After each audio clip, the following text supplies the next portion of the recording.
What is the stage? It's a WPC. On the other day, so artist was not there. That's what. All right. Did you mention? No.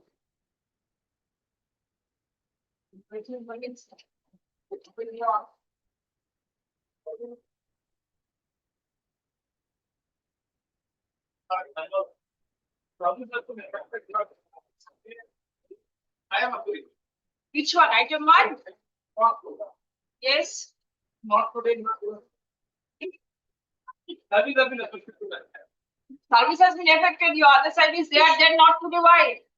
Because I don't say all is there. Not because part and order not affected by this people. Based on lordship's order and moving with the part. Why do you think? Yes. Like Oh. Similar pattern. The subsequent to lordship's order. It's already now, again, they are proceeding to the traveler saying that medical reimbursement of secret of medical government. Also, part of the that has to be followed on what that is to be done. That was in respect of the particular case, particular person. Not with this. No, And it was not a general memorandum. It's the case specific. Confined to that person. Then where is the difficulty? Not as far as order. I have followed it. So you do not want to do it. I have got that judgment. I don't get that. Then you want to do it in next circuit. No, not today. I want to do it. I should have already learned. This is not today. I'll bring that. Oh, he has it today only. Okay, no. I will face it. Most likely not today. All right, not today. Okay. Sorry for your time. Okay.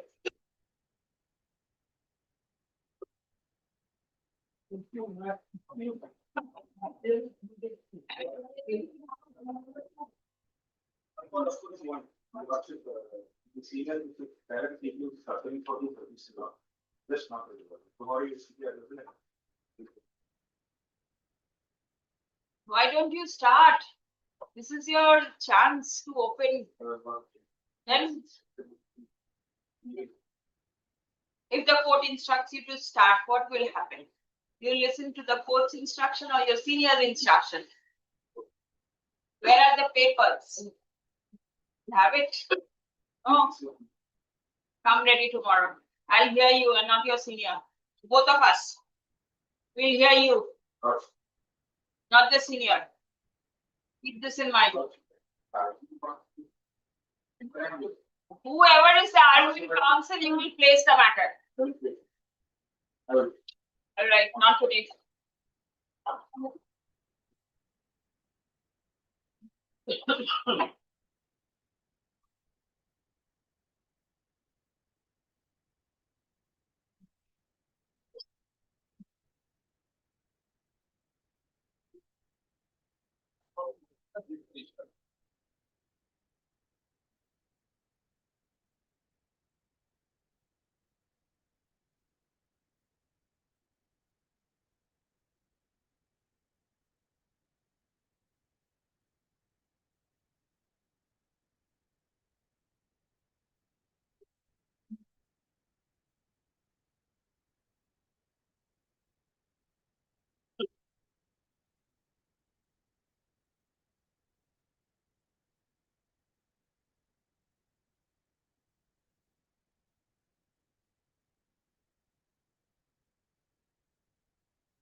Affidavits are over in this matter?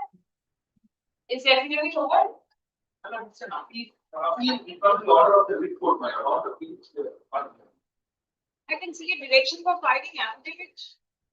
paper book is also. Paper book is there. I filed a supplementary application of not there, that's part of the.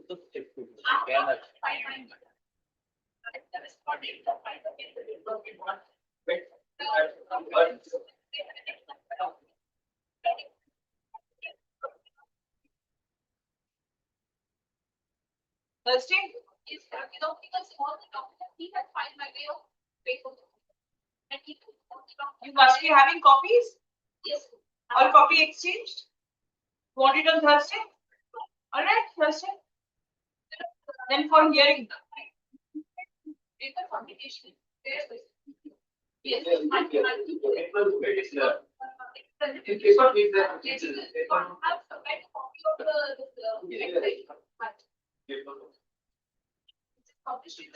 Thursday for hearing? Very well. List the matter on Thursday for hearing. Under the heading. Under the heading hearing, on the prayer of the learned advocate representing the appellant. What is the cap for? Stay. Has it been disposed? No. Because then the stay has to be heard. I think it was disposed by the cycle of the micro. Then why is the can shown in the list? It must be pending, otherwise the can would not have been there.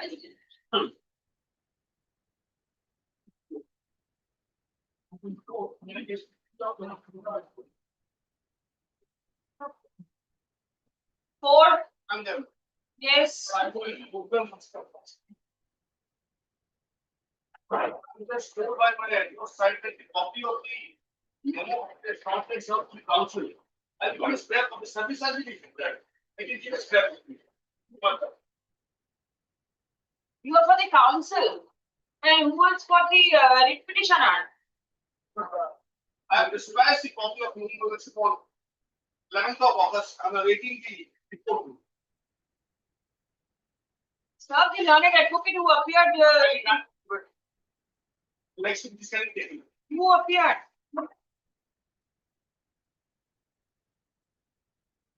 Mr. Prashant was there. And here, Oh, it was here. Right. copy is up. You didn't receive it? Please serve a copy upon the learned advocate. Get a copy of the memorandum of appeal and the connected application be served upon the learned advocate representing the petitioner. List on Thursday. You are instead of next week, Tuesday, And you I have some of us Tuesday days. In the email, I will service upon the problem.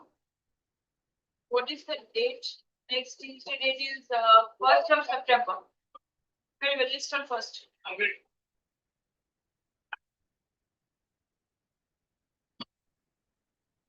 Another civil. Yes, the same declaration.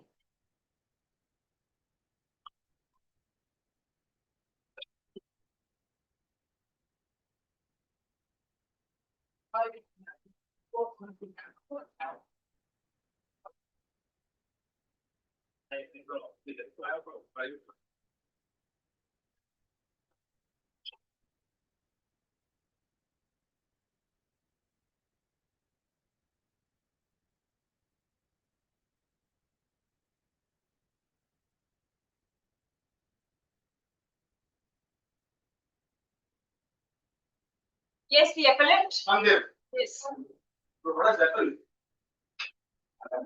The appellant hearing was inducted in a premises loss on a monthly rental basis.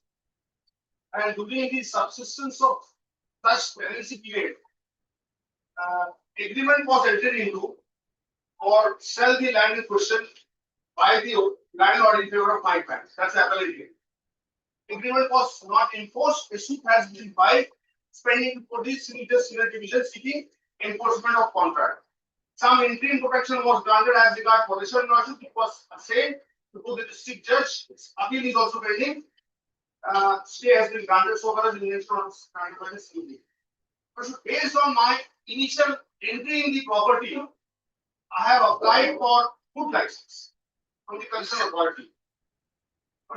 Authority initially granted the license, which was time to time extended. The last extension was made. It is operating till 2027.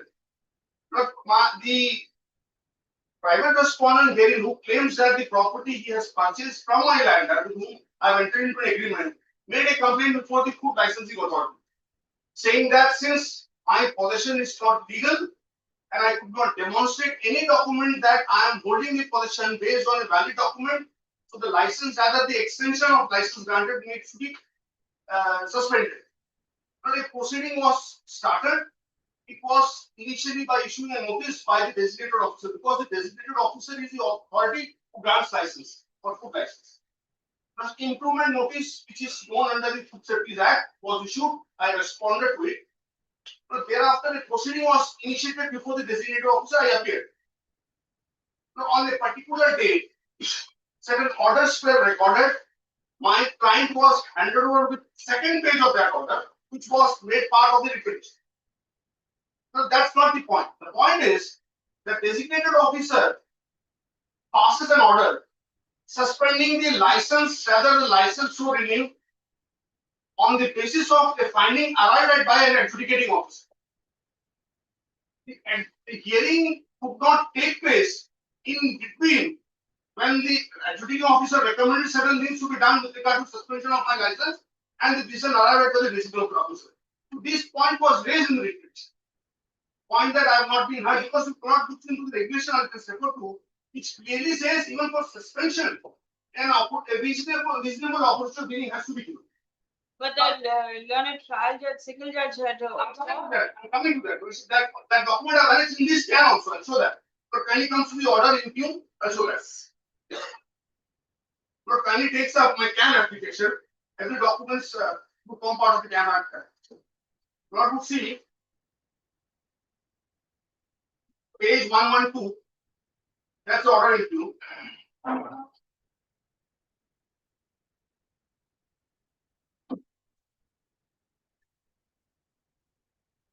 That's one.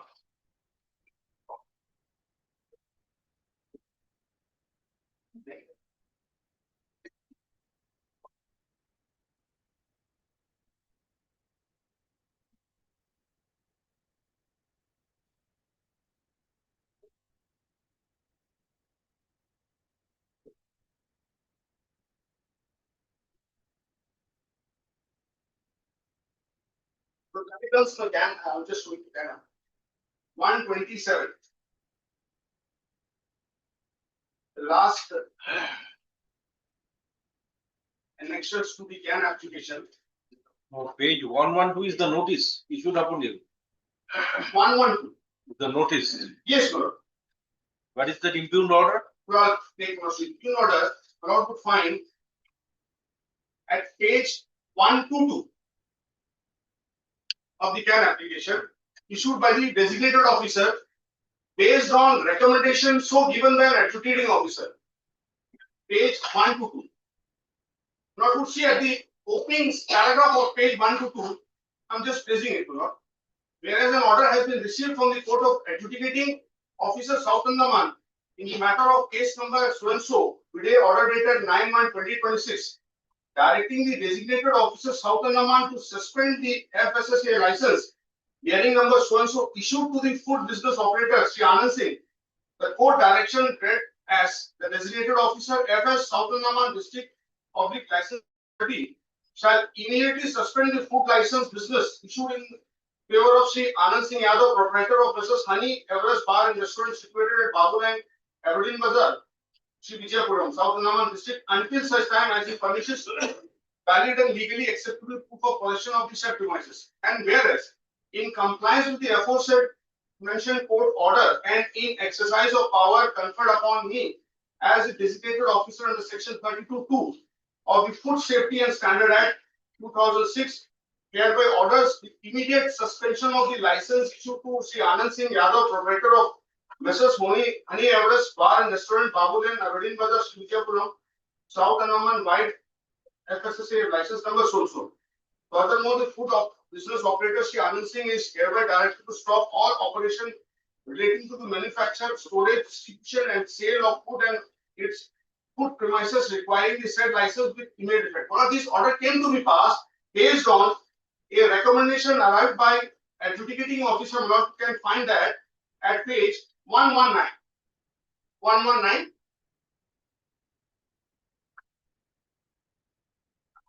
Nine 119.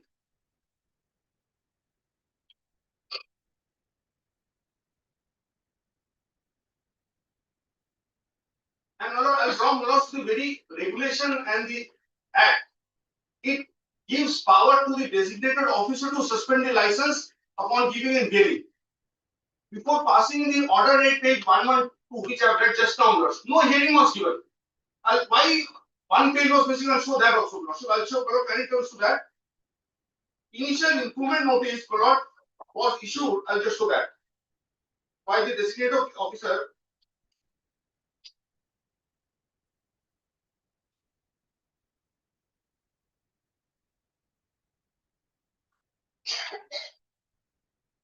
Lord can find the improvement notice at page 90.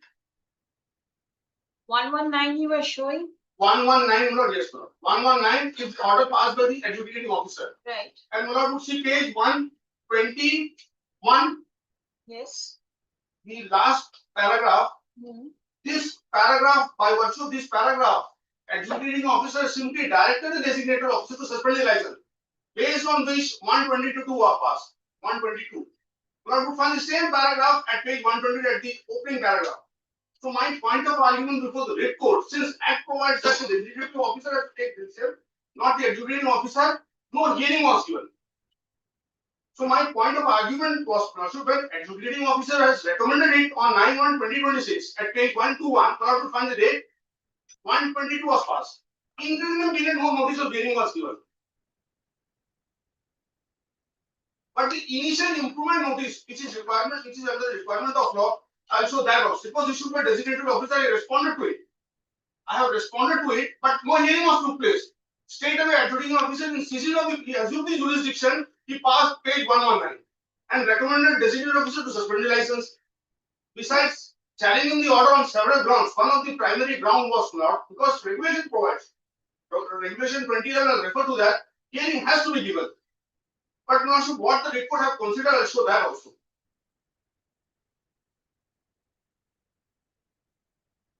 When page 119 to 121 was passed on 9th of January, were you given an opportunity of hearing?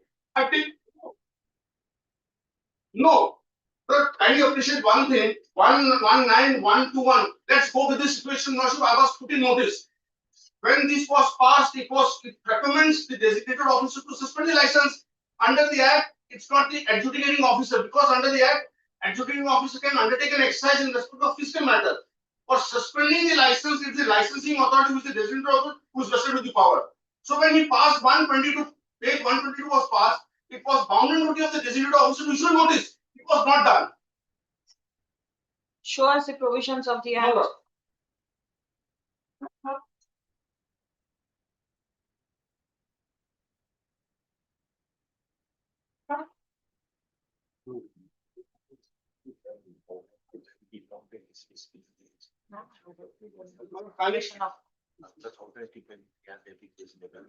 But that page annexing page 2, not I'll show why this has happened. It's not a material suppression of fact, I'll show that also. But can it takes up this court set regulation.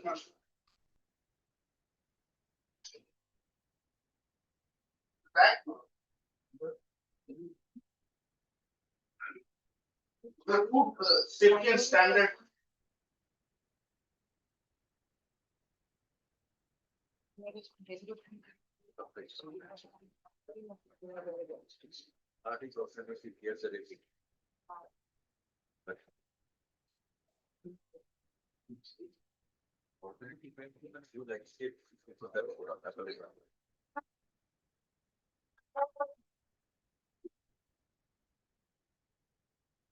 To mind that also.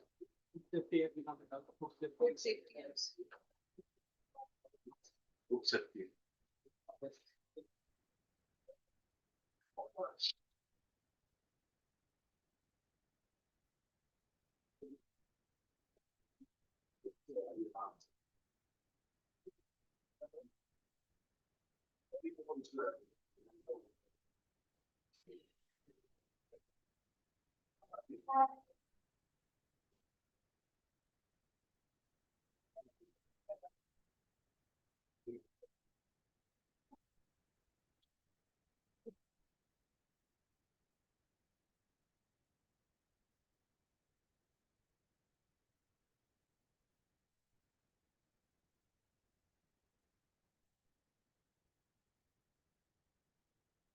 If.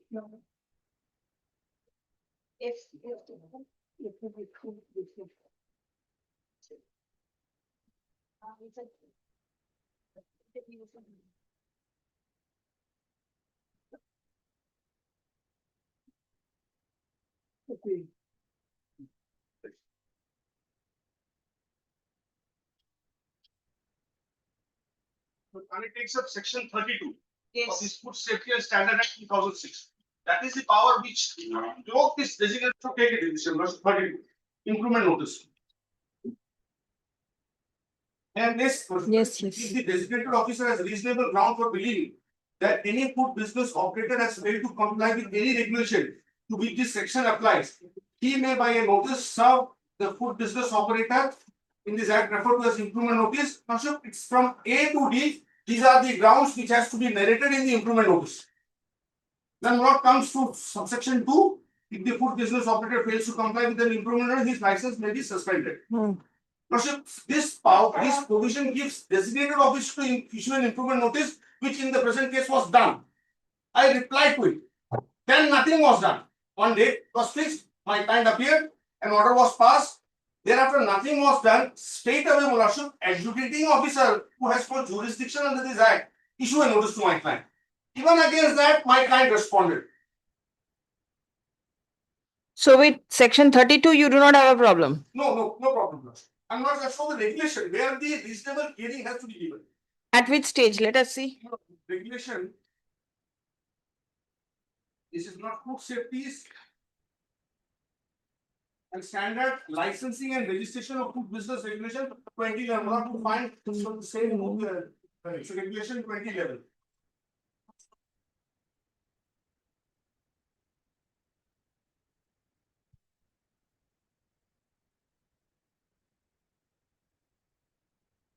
Food safety and standard licensing and registration of food business regulation 2011. Hmm.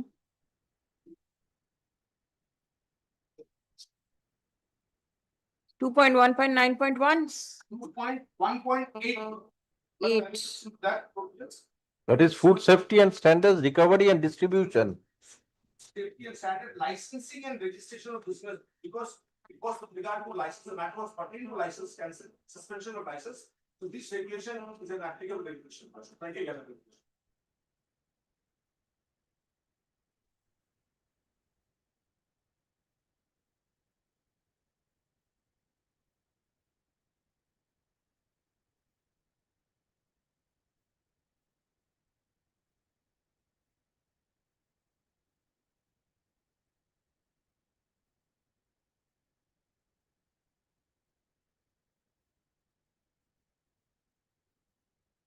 Possibly it's not here in this Not book. there is supply one book which I have not. I'm so sorry. Yes, please. I'm just giving these two books. One is of mine and one is of so you know what.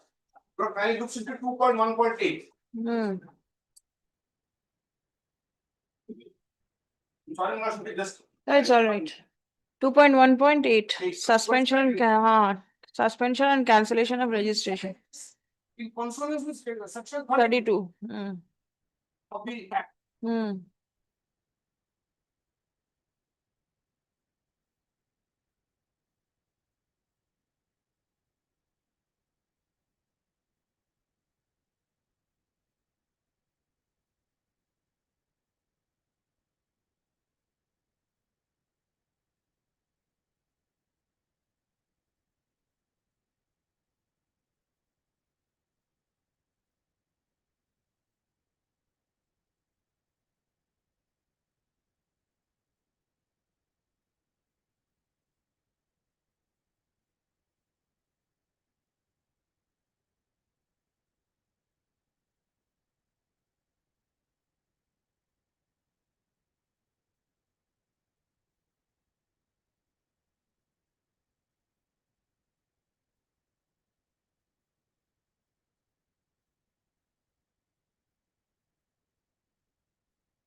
See, for grant of renewal, for grant or renewal of license, NOC from the owner is required.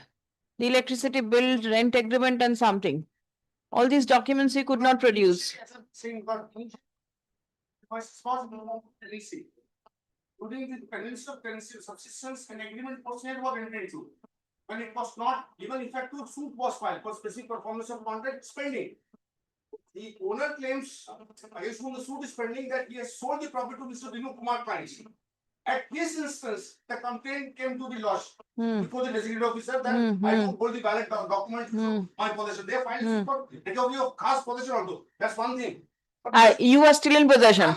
And that is the reason the suit for recovery of cash possession. Hmm.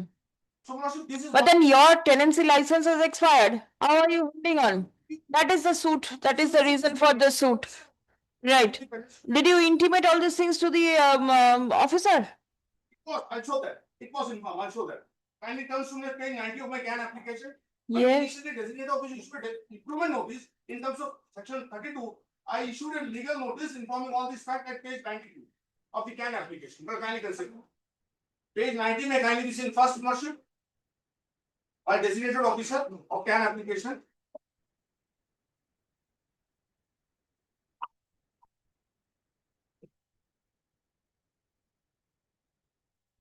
Nine zeros. Yes. But to this extent, I have no problem. 1991 improvement notice. Hmm. Then not when it comes to page 92. Responding to this improvement notice on 29th of July 2025, my client through his advocate informed the designated officer about the pendency suit, about the status quo order as regard possession being passed not at page 92. Hmm. Not see at the left hand side, the designated officer received it. Hmm. Everything was informed. Hmm. Yes. Then, my lord, page 112 may kindly be seen. All of a sudden, on a fine day, executing officer who has no role because under the statute, the one which I have just given, he has discussed with regard to fiscal only. He cannot even recommend for suspension of license. Page 112 came to be issued. Notice to my client not to find page 112 at the bottom for Anand Singh Yadav. Hmm. It's dated 15 December 2025. The designated officer ownership has evaporated from the entire picture when this 112 came to be passed by the executing officer.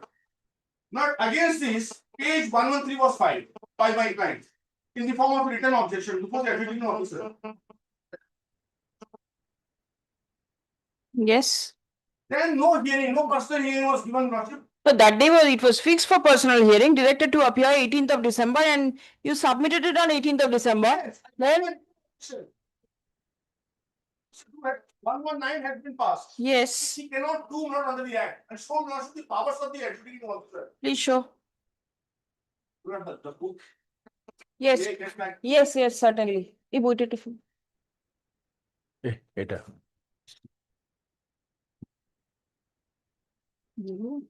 আচ্ছা এই তাহলে একটা একটা দিয়ে দিন। yes which provision I just passed. Under the act. The adjudicating officer. So when it comes to The act, yes. food safety and standard. Food safety and standard act. Yes. On this, well, when it comes to page 60. The powers to be exercised by the executing officer in connection with this act. And then I take note of the corresponding rules also. 60. 68 yes Designated officer, The 68 of the act, you know. section 68, The chapter Roman 10 of the food safety and standard act. section 68. Yes, Guru. Yes, adjudication and food safety appellate Appellate tribunal. tribunal.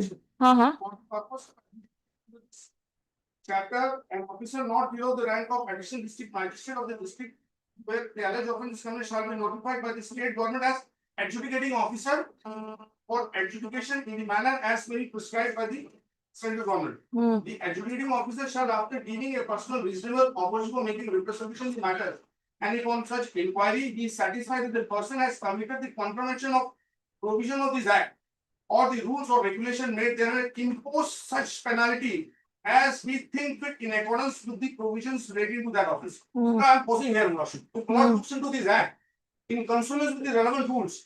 The power vested upon the adjudicating officer is just to impose fine, that's all. Administrative side, he cannot take any even he can't recommend for suspension of license. Where is the bar? Act provides for the particular act is to be done in a particular manner. Because Yes, yes, designated true. Officer will not has been given power. He can at best, that's what I'm saying, with regard to the offence so committed under this act, he can impose punishment, that's all. He cannot even recommend for suspension of license, which has been done in the present case. The word mentions is impose such penalty as he thinks fit Yes, in accordance. Yes, what are the penalties which is provided under this act?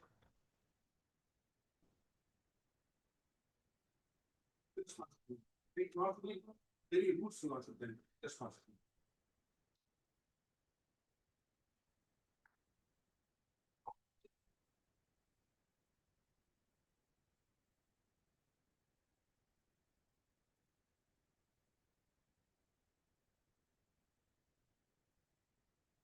Now it comes to page, it's a food safety and standard rules 2011. Rule is 3.1.1. Hmm. The nature of inquiry to be held by adjudicating officer Yes, holding of inquiry. on receipt of the copy of report of food analytic in form 7. Page A 80, of the page designated 80. from the designated of 80. the person whose sample was taken or the person whose names and address and other particulars have been So this disclosed. is the sampling part. Your matter has nothing to do with the sampling. No, you kindly come to this section 50. I think these are the penalties. 50, 51 and all these things.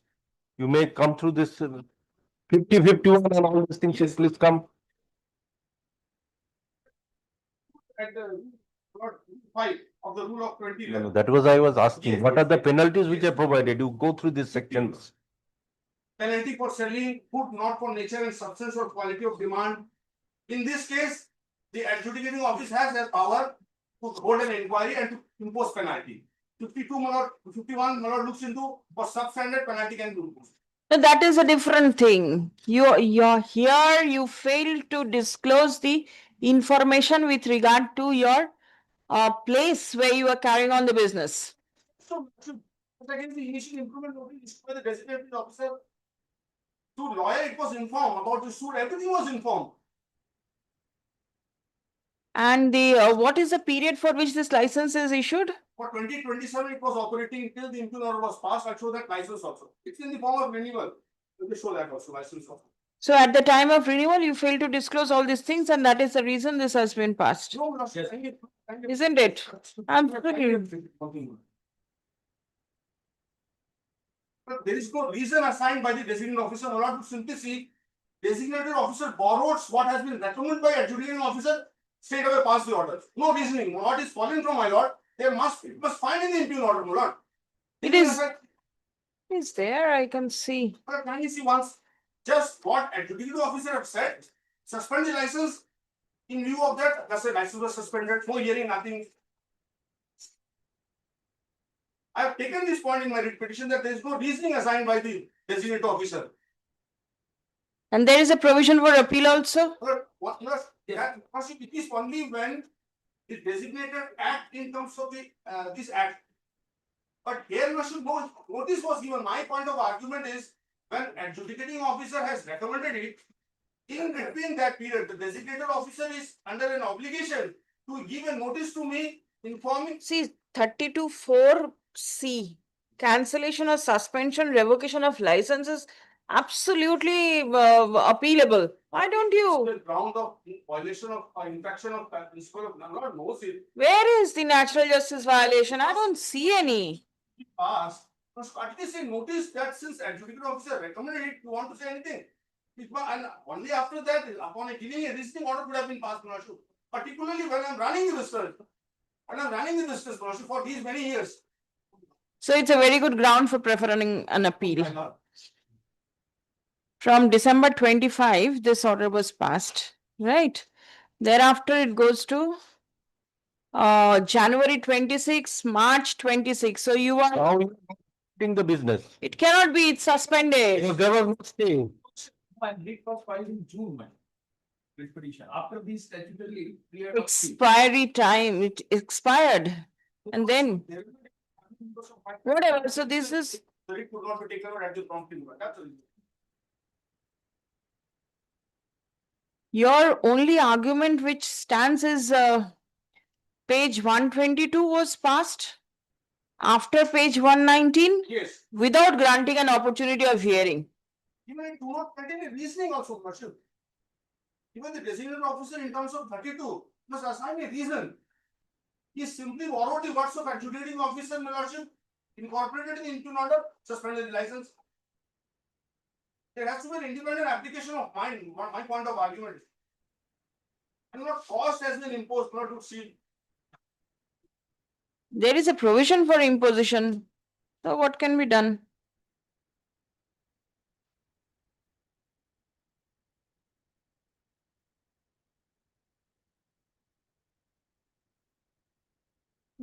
আমার তো মনে হচ্ছে ইমপ্লিন অর্ডারে interfere করা উচিত হয় civil রাজার যা ক্ষেত্রে আছে Actually, appellate authority কাছে এখনো যাওয়ার স্কোপ আছে।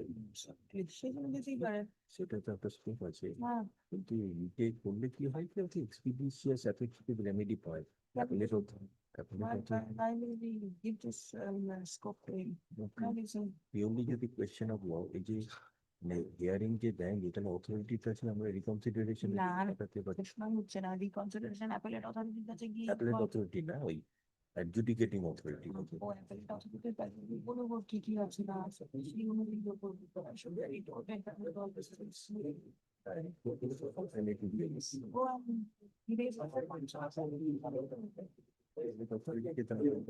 Going into the being influenced by the order passed by any of us. ওসব বললে ওরা What is your submission? Hello. The only ground on which the petition was filed was violation of principle of natural justice. Yes. Now, my lord, it's an appealable order admitted to under section 32 subclause 4. Now, my lord will find, kindly come to the writ petition at page 31 and thereafter I will show if purported document was filed without filing the first page and the second page, the designation officer's seal was there. That is the reason tampering has, the Tampering has been expression tampering is there. I will say, my lord, the cost has to be enhanced because, my lord, may kindly come to page 31. Page 31, para 8, my lord. It is the writ petition. Got it, my lord? Page 31. Of the CAN application. It's paragraph number 8 of the writ petition. Yes. It says, my lord, to utter surprise and dismay on 17/7, the respondent more particularly has issued the improvement notice. Now, my lord, this improvement notice was issued. Thereafter, if my lord sees, the writ petitioner has informed the respondent authority about the order passed by the civil court. Now, my lord, here again, this was a suppression of fact. This letter was issued on 29th of July, 2025. And my lord, I will, this interim order which has been granted by the court, that was set aside in the month of February, that I have enclosed page 87. So here also, 1 minute, 17 July notice. 17 July is the improvement notice. Improvement, yes, yes. Thereafter, they have given a reply, my lord, may kindly come. 29th. My lord, they have given a reply on 29th July. Yes. 92. Yes. My lord, may kindly come to page 92. Now, my lord, 92, if my lord sees, there was an order, my lord, passed by the trial court on 21st January 2025, whereby status quo order was passed. That has been set aside on 18th of February 2025. My lord will get it at page number 87. So there also they have suppressed the material fact before the authority. So writ petition was decided on affidavits. No, we have challenged the ground of maintainability. We said that alternate remedy is there. So there is a bar. Now, my lord, can you see 18th February 2025 order of the district judge? Oh, district judge, trial court means the district judge. All right, So yes. district judge has set aside this order. So very, sorry, I'm sorry. It was stayed, my lord. Now, my lord, this notice which has been issued, that was suppression of fact. There was an order of the court which stayed this said order that has been suppressed. Now, my lord, the very vital suppression, my lord will find that on 2nd September 2025, a opportunity of hearing was given. My lord, may kindly come to page 107. 107.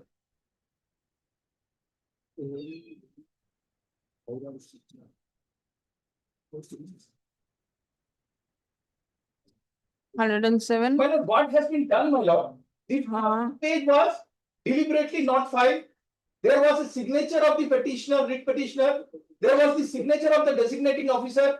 107, my lord, there also the signature of the writ petitioner was there, the seal of the designated officer was there, everything was removed. My learned friend produced the said original file before this honorable court. And 107 is a part of what? A proceeding, the opportunity of hearing which was given to them. Now, my lord, may kindly see the order of the writ court. My lord, kindly see the audacity, my lord, they have even removed the seal of the designated officer. And my learned friend has produced the original, it comments to my lord, he will, today also he can produce the same before the court. And his signature bearing page number 1 and page number 2. So opportunity of hearing was given in terms of section 32, and therefore, my lord, it's an appealable order. And now, my lord, may kindly see the license which has been issued, my lord. Kindly see the license, book license, page 110. I am sorry, my lord, can you see the improvement notice? I am sorry. Improvement notice at page 90. And thereafter, my lord, the single judge order, my lord. Improvement notice. Yes. Now, my lord, first one, whereas as per clause 2.19 of so food safety and standard regulation, the food business operator shall ensure that the registering or licensing authority always has to update information on their food business establishment and shall inform the relevant authority of any modification or addition or change in product category, layout, expense and closure or any other material information based on which the license was granted, and such information be conveyed before the changes occurs. And whereas the FCI license was granted to so and so, while license dated so and so, valid up to 26 February 2024. My lord, I purchased the property in 2020, my lord. So that license was up to 26 February 2024. Since the license was granted on the basis of a tenancy agreement produced by the licensee as a material evidence as proof of possession of the premises as required in terms of clause 9 of annexure 2 of food safety and standard so and so regulation, and whereas he then landlord and others being the legal heir of the sold the said landed property along with the building to Jamal, while sale deed dated 22nd March 2020. The present landlord, Sri Jamal, has not executed any tenancy rent agreement with the food so and so, and whereas purchase of the land by Jamal, he has submitted by the licensee first April. And he should be the land so and so. Some change the time so and so. License to application. December submitted at the time of grant of license. The facilitation license fee without change. Not single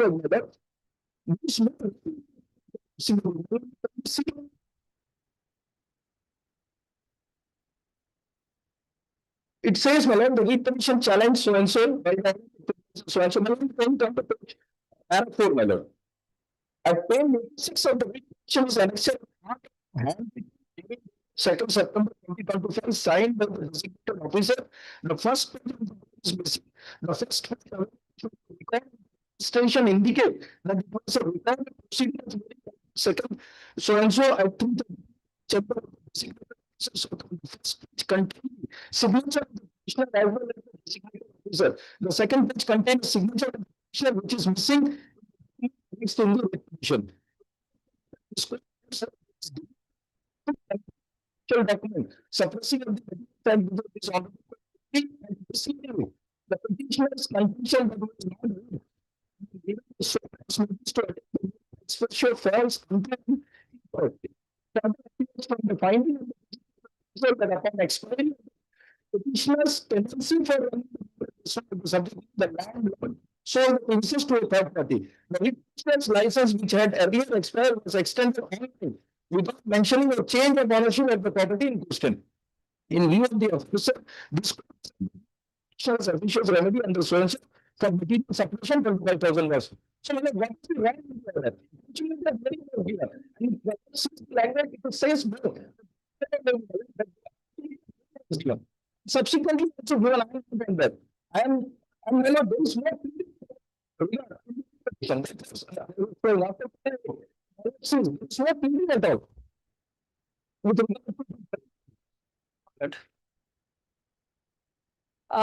Is there any reason for the missing first page? The thing is, can you appreciate, when all documents were made part of the writ petition also, inadvertently the first page was not made, made a part of the writ petition, because the subsequent page, preceding page, everything was done.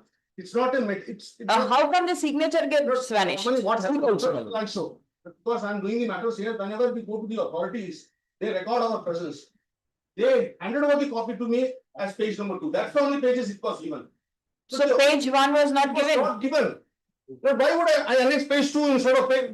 Because had that been the case, I could not have annexed page 2 also, my lord. No, no. I cannot act as a That's Kalidas. why you have, I cannot act as a Kalidas, my lord. Why would I annex page 2, my lord? why it was done, that is, you will know it best. Sir, authority had given the. But you never mentioned this before the learned single judge also. That has been passed. Because they have not filed any opposition, they made an. Maybe on the face of it, it appears that these pages were not there. Material suppression, I can say, my lord, because, but kindly appreciate one. Tampering. No, kindly appreciate one thing, kindly appreciate one thing.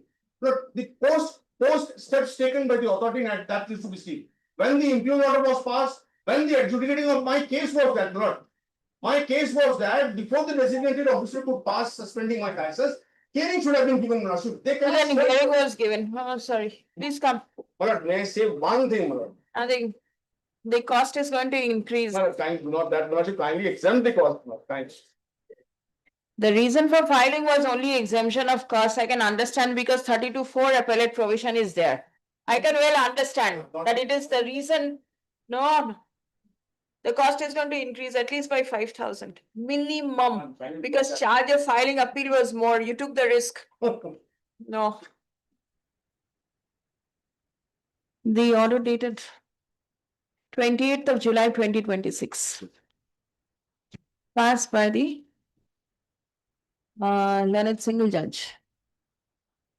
Is impugned in the instant appeal stuff. The primary ground of challenge in the appeal by the appellant is violation of principle of natural justice. Stop. Paragraph, it appears that the learned single judge has come to a categorical finding that opportunity of hearing was provided to the appellant / writ petitioner. Stop. There was a proceedings recorded before the respondent authorities where the signature of the appellant / writ petitioner was obtained. Stop. The said page where the signature was obtained was comma for reasons best known comma not annexed to the writ petition. Stop. Paragraph, the court came to a specific finding that there was deliberate and willful tampering of official records and suppression of material facts aimed at misleading the court. Stop. Paragraph. The very fact that the Honorable Single Judge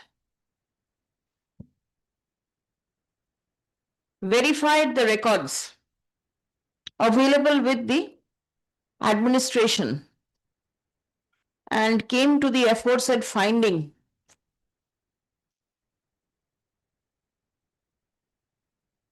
goes to show that opportunity of hearing was duly provided to the appellant / writ petitioner. Stop. The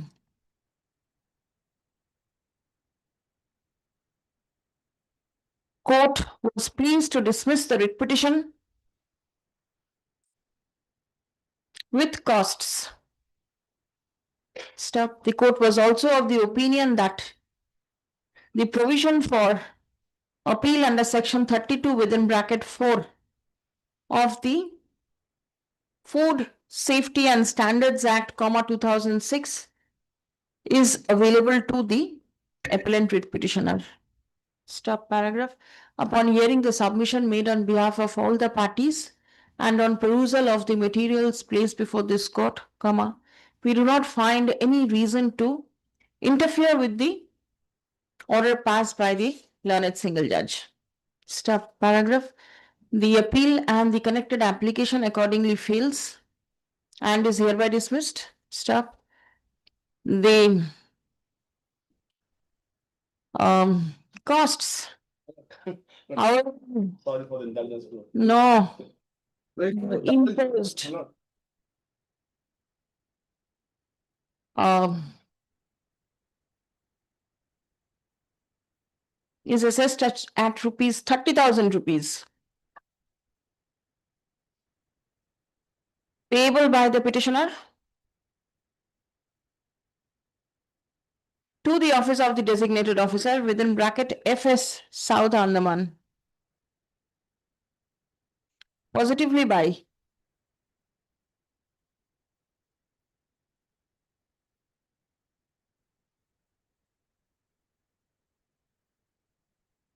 is Saturday a working day for the administration? No, no. No. And money can be paid online? Yeah. Do you collect money online? No. No? Office. Office has to be open. 3rd of September. The matter is made returnable on 7th of September to ascertain payment of costs. 30,000 is not in addition to what has been awarded by the writ court. No, my lord. No, no, Well, can you make it clear? not in addition. It's only 30,000, 25 plus 5. You want it in addition? No, certainly not. Oh.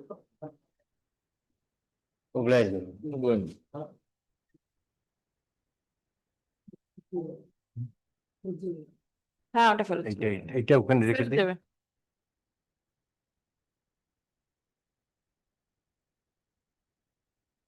It will appear as to be mentioned on 7th.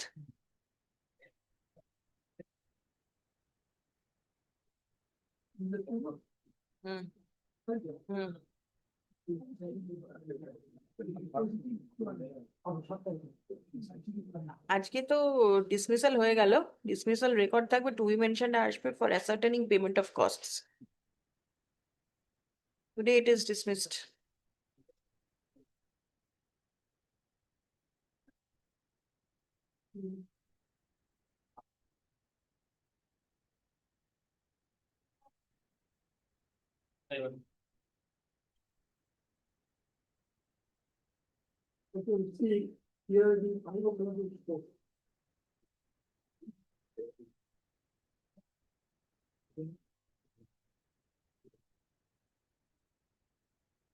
Books ready, right? Of 2024. 24. That's it. Who is the appellant? Item number 6. Mr. Siddharth Singha. Also. POXO? People. It's a POXO matter. Give you the appellant now. Shumit Kumar Karmakar. The last time was taken. Appellant দিয়েছে কিন্তু Siddharth Singh counsel for the appellant. Well, Sumit Kumar Karmakar, due to his personal difficulty, is not positioned to appear today, Milord. Let it be fixed tomorrow, Milord. Only not today in that case. Where is Mr. Siddharth Singha? It's not. Not here. You are asking for the appellant or the respondents? Appellant, nobody is representing. Anyway, let us see tomorrow. What? If possible, please intimate the learned advocate for the appellant also. Should we keep it tomorrow? Because from the side of the state, Milord. I understand from the state, but then Mr. Siddharth Singha, if anybody knows him, please intimate him over phone at least. I've seen it, but. You have? Then Yes. please intimate. Huh. We are adjourning it only for the day. কালকে হবে, not today only.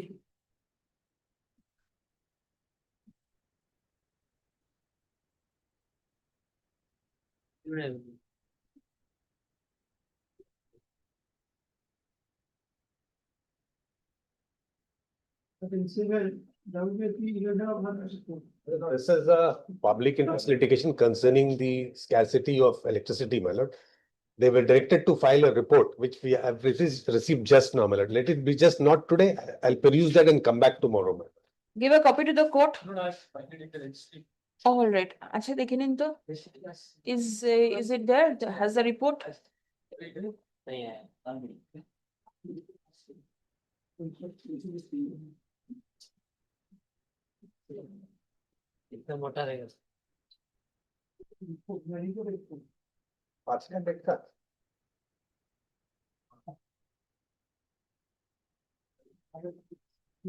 We put in the form of affidavit on behalf of the ANN administration.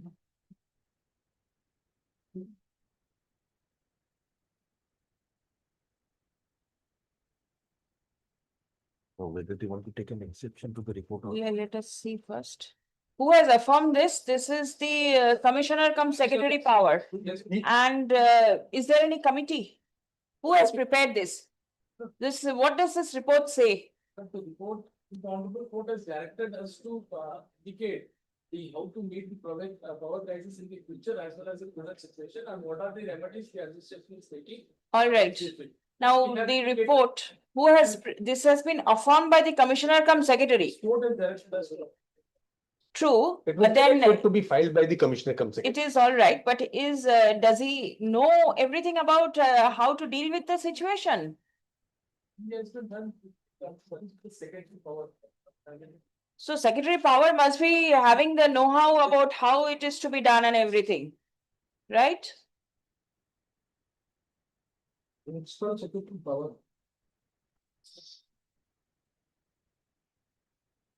Documents and post annex. Yes, so you go through it My lord, I'll Come back. tomorrow. tomorrow itself, or you want? Tomorrow, let's start at the first date of the circuit so that something. All right, very well. Is an order required to be recorded? Yes. Yes. For them. Better. No, not for that, for keeping this on record that it has been filed or something. Yes. Court's direction, we have Right. The report in the form of affidavit. Affirmed by the commissioner cum secretary within bracket power. ANN administration. Filed today, be written with the records. Stop. List the matter tomorrow. The parties stop, the party shall come ready for hearing. Okay.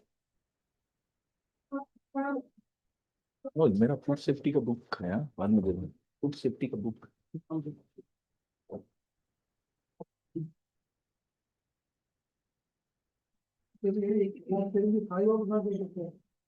My lord, I am appearing for the appellants.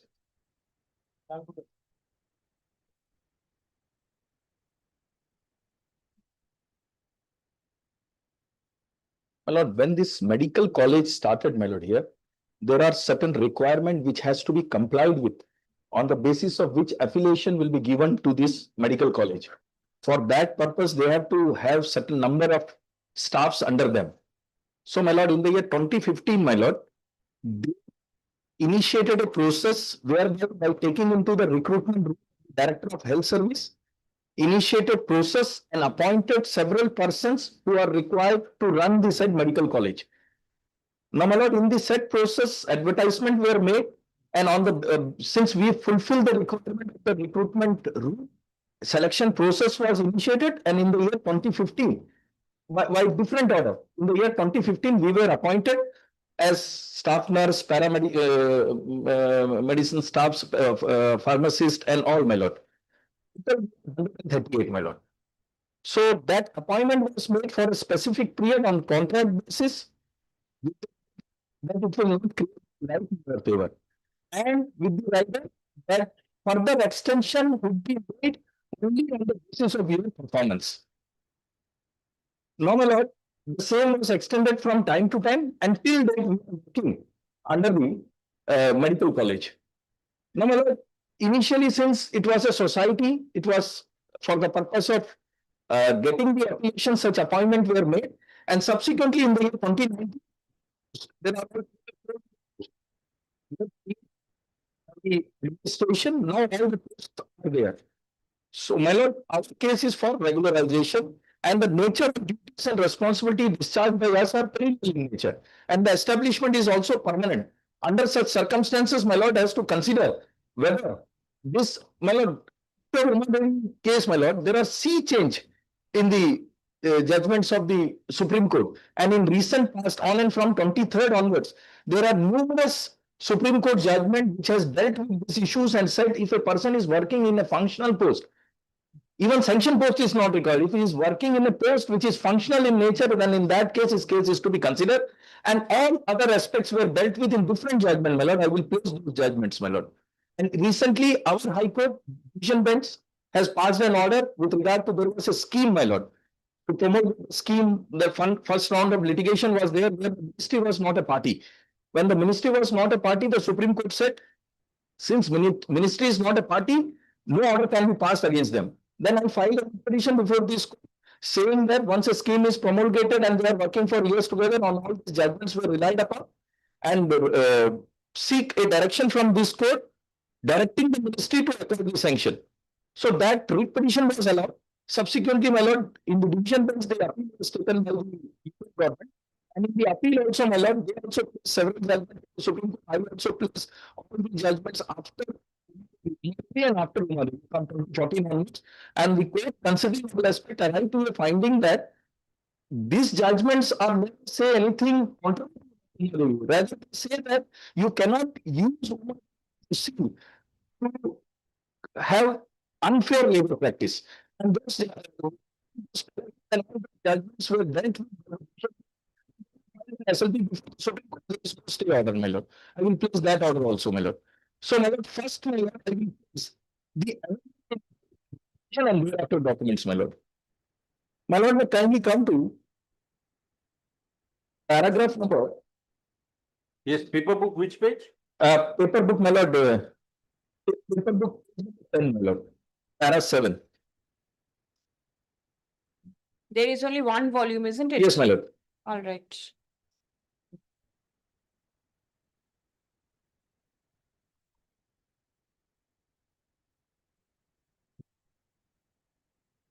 Can we not go through the impugned judgment first? My lord. The court on the premises we have accepted the order. Is accrued. That position has been changed by the recent judgments of the Supreme Court. Let us come to the impugned order. My lord. My lord, may kindly come to page 270, my lord.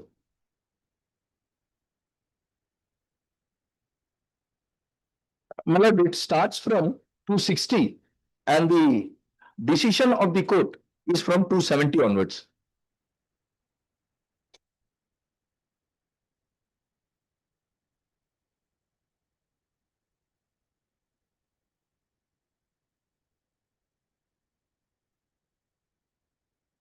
May I, ma'am? Yes. It says, my lord, I have given my anxious consideration to the rival contention of the parties. In my considered view, the writ petition is liable to be dismissed for the reason stated hereinafter. Page 270. 270, my lord. 69 last, I'm sorry, 269 last 4 line. Yes. Yes. That I have given my anxious consideration to the rival condition of the concern, the writ petition is liable to be dismissed for the reason stated hereunder. The member of the petitioner associations were appointed on various days contract basis for a period of 1 consolidated salary. The appointment letter contained clear statement like the appointment is purely on short-term contract basis and will not confer any claim for future appointment to any post. For a period of 1 year, subject to extension and mutual consent and satisfactory performance of the candidate. The appointment is purely short-term contract basis subject to execution of contract agreement with the undersigned, and this will not confer any claim for future appointment to any post. In other words, the concerned members of the professional association with open eyes accepted the full contractual employment for a specific period of time. It is true that the engagement was extended from time to time on a yearly basis. However, still contractual employees, if contractual employees cannot have claim a vested right in respect of any post and cannot raise says regarding regular consent clause. Even if a contractual employer renders service for a long period of time, he cannot claim for legitimate expectation that his service should be regularized. In this connection, one may note the observation of the Honorable Supreme Court in part 47 and 48 of the decision of the Umadevi. When a person enter a temporary employment or get engaged in a contractual or casual worker, and the engagement is not based on a proper selection process. My lord, can you have a note? This is not applicable. Here it's a proper selection process, my lord. Proper selection procedure is aware of the consequence of the casual or contractual in nature. Such a person cannot theory of legitimate expectation for being confirmed in the post when an appointment to the post could be done by following the proper procedure for selection and in case concern in consultation with the Public Service Commission. Therefore, the theory of legitimate expectation cannot be successfully advanced. I am not reading this judgment. Now, along the time you see there, Mansingh versus Commission Garwal, para 7 and 8. It says the appellant indisputably CC might have continued by reason acquiring right to become a permanent employee, which is impermissible in law. Thereafter, my lord, Union of India, so I will proceed. 25 so and so 15 it says principle of law we may refer to the decision so and so it is from a decision that the question which fell for consideration before a bench of 3 learned judge of this court was to whether the appointment of the applicant in that case were illegal or irregular. This court find that since the appointment made were not only infraction of the recruitment rule but also violated to Article 5, this were illegal. It was thus held that the appellant would not be entitled to get the benefit. There are definite finding that the appointment was illegal, my lord. Now, para 22, my lord, it's 275. After that, it says, my lord, during the aforesaid legal position, and the facts are banned for the sake of of offer issued by the commissioners and Chennai to the respondent so and so, so and so. But this is again with regard to that judgment only, my lord. Not with regard to the facts of the case. All right, then. Thereafter, my lord, in para 10 at 276, next judgment. Next judge. Judgments were 77 is the finding of the court. Yes. In the aforesaid provision of law, cannot issue a direction for observation regularization of a contract employee, notwithstanding he may have rendered service for a long period. So this is the second reason assigned by the court. First reason, the court says since you have accepted the appointment, or on second, the court says this, my lord. Another issue is whether the contractual employee initially appointed is in a sanctioned post. Although it is not appears that at the time of the initial appointment of the petitioner, all the petitioner were known to the selection process. The posts in which they appointed were not sanctioned posts. It further appeared that Sandra's tenure petitioner's sanctioned posts of the nature of those held by the petitioner were created by the administration. However, that may not automatically entitle the petitioner for objection since their initial appointment were not against sanctioned posts. Even going by the observation of the Honorable Supreme 53 held the initial appointment was in a sanctioned post. That does not be a case here. So and so the earlier decision of the Supreme Court In which you all are working, are they sanctioned? are created, my lord. Later on. Later on. My lord, that can't be because it was a society created for the purpose of having a medical college for to appoint certain persons to get with the requirement as per the National Medical Commission, my lord. Only thereafter the affiliation. For that, this appointment was made. My lord, for the purpose of affiliation with the NME. I understand. For that, my lord, these appointments were made by the administration, which is a society. And it was at which year was it? 2015. 2015. And when the posts were created, altogether, working was there. Right. Then the court permitted you to participate in the regular recruitment process. That was never taken place thereafter. Still now it's. We are working, my lord. And the regular recruitment No, process has No, taken because place. they don't have, post was created, was finalized. All right, Yes. you all are still continuing. Still continuing, we are working from last 11 years, 15 to 2026, you all are there. 2026, we are working continuously. Or as this court has passed an order that they should not be substituted by another contractual employment, so they have been continuing. No, my lord is asking whether regular employees is paid or not. You can. These have not Yes, yes. formulated. We have made an advertisement to filling the contractual employee. Yes, They rush to the honorable court. no, that you That cannot. cannot be, my lord. Even the court is protected by your interim order and the authorities are allowing them to be continued. Right. Enhancement investment.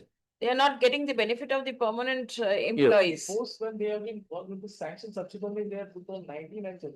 My lord, I will place judgments, my lord, which says. We will support it as per such. Selection. It's finding of the, it's finding of the, also. Yes, yes. But then there was no post. And it is our specific case that the selection was made in terms of the recruitment rule, of the director of health service. Because they have- So. From the director of health. How many posts were sanctioned? No, no, there is 403 stars there, my lord. I have given the. How many are, My lord, we have given the detail, yes. Even these posts are not, all the posts are not, the posts? none of the posts, my lord. Filled up through the Yes, ma'am. Yes, working on contract basis, my lord. all working on contract Contract basis. basis. Now, my lord, page 278, para 13, in the case of decision of the Supreme Court. Attention of the Supreme Court. My lord, we not that I will close that. The earlier decision of the Supreme Court. Vinod Kumar. I try to. So, the person have unable to grant substantive relief to the petitioner, the court cannot also direct the administration to create sanction rules for regularizing the service of the petitioner or to formulate a policy for regularization of the service of the petitioner. The court cannot also restrain the administration from filling up the post. So also needless to say, the petitioner will that. This was the finding of the court. The petition was disposed. My lord, the court on three grounds, my lord. First, the court says you are a contract employer, you have a legitimate expectation. First, whereas, my lord, Supreme Court recently said legitimate expectation and the contract between a person who have the bargaining power. So this aspect all considered by the Supreme Court. I will rely. Secondly, since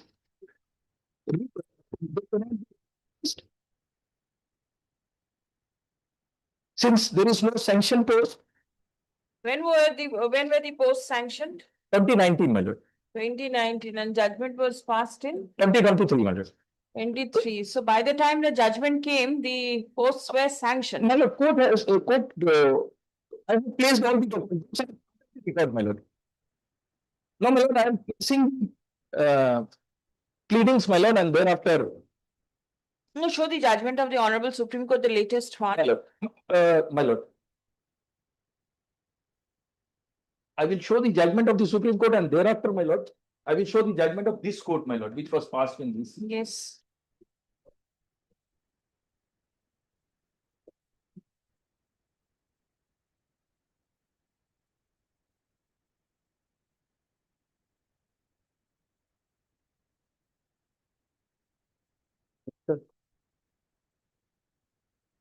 ये हम लोग बाकी रखो my lord, these are the judgments. But the present we have to cover the one in the mouth.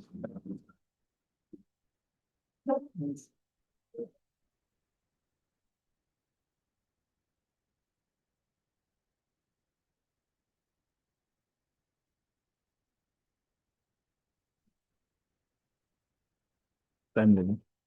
My lord, I will not read all the judgments, my lord. First judgment is Amarkanta Rai. After the judgment of the Uma Devi, this is the first judgment whereby the appellant was initially, if my lord sees similar circumstances, the appellant was initially working against unsanctioned post, but subsequently he was working against sanctioned post, therefore directed regularization. This is the first judgment after that. Now, my lord, can we see second judgment, Shiv Narayan Nagar, 2018 judgment. It starts from page 7. I will close paras 7, 8, and 10, my lord. It is at page number 9.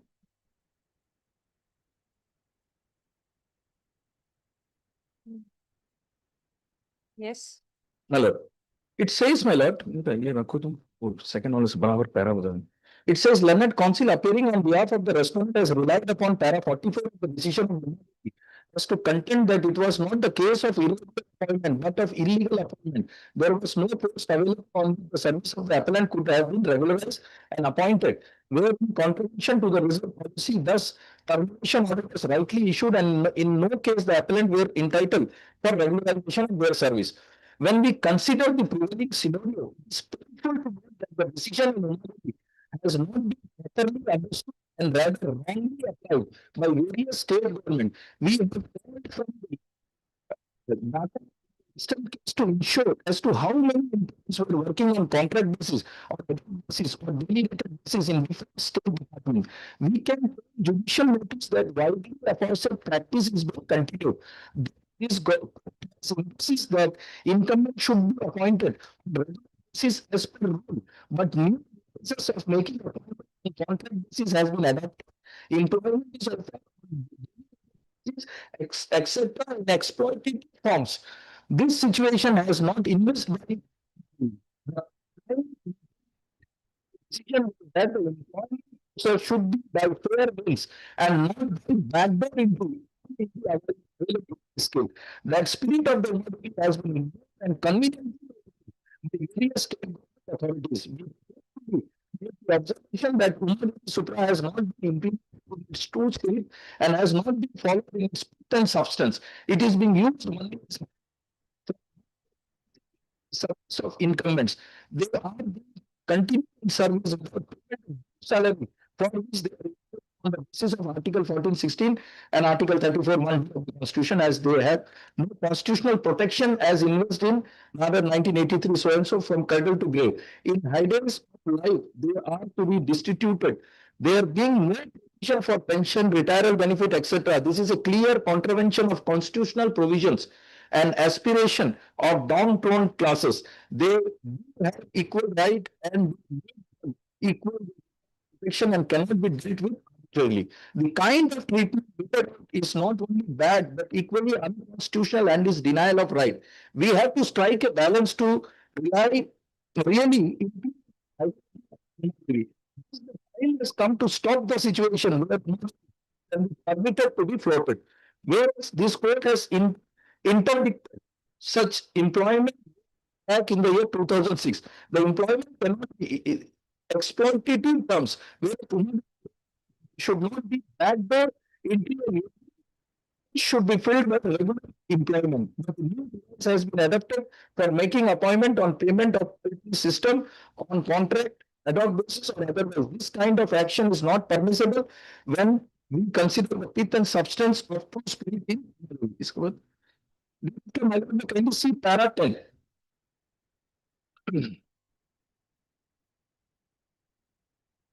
The High Court dismissed the writ petition relying on the decision of the appellant. Basically, in the 1990, they have rendered service for 3 years when the service on contract was not the case of backdoor.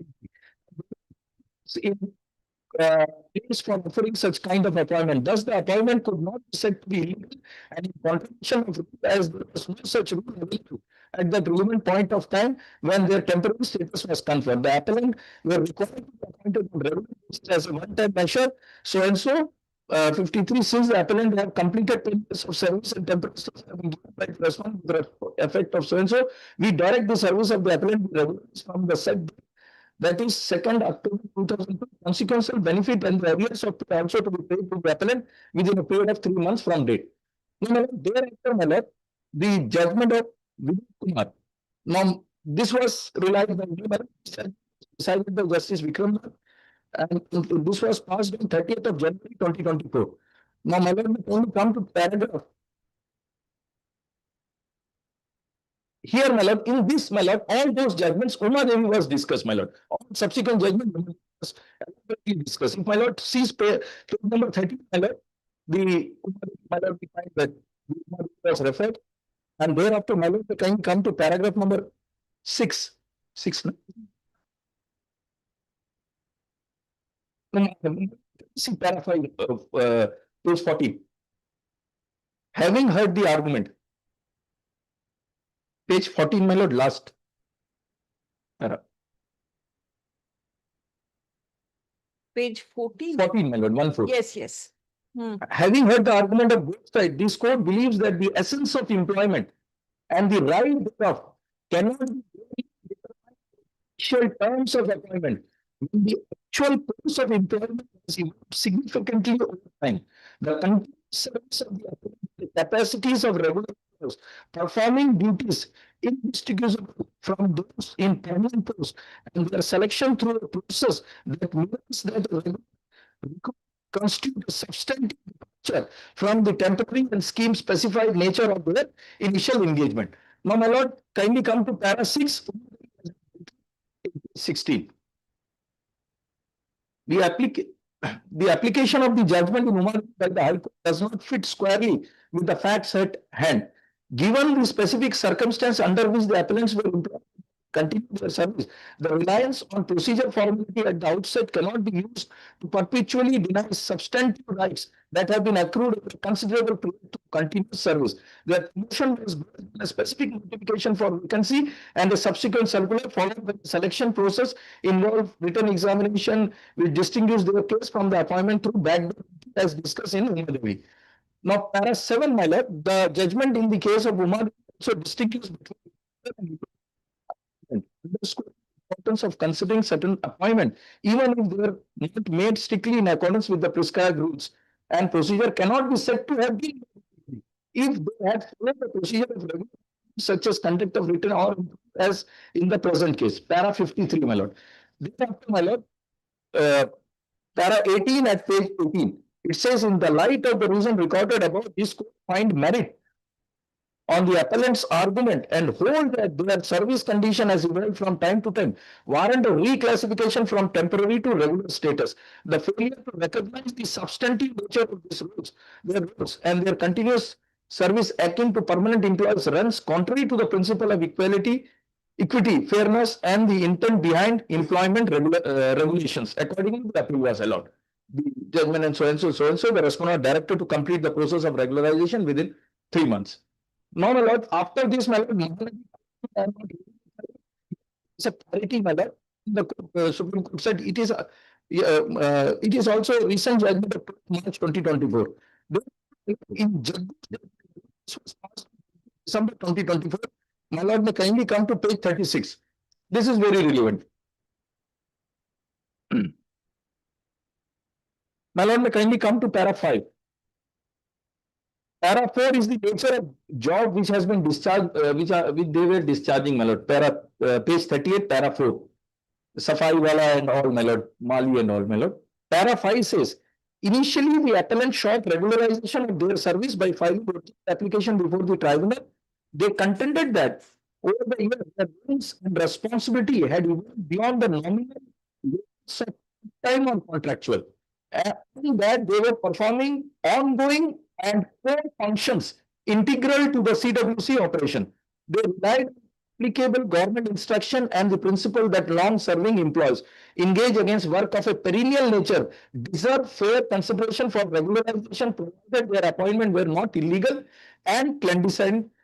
The tribunal, by its order, so and so, it concluded that the appellant were not engaged on what it considered regular vacancies, that they had not completed what it terms as sufficient full-time service and such and such, and that their case did not attract the principle enabling regularization. Within 10 days after the dismissal of the original application, the service of all these individuals were abruptly terminated on 27/10/2018 by the respondent authority without issuance of any so-called notice. Agreed by the tribunal, para 7. They urge the High Court to recognize their long and continuous service, the nature of their backdoor illegal entry. They highlighted that they had functioned without any performed task equivalent to the regular employee and had been assigned duties essential to the regular upkeeping, cleanliness and maintenance of the respondent's office.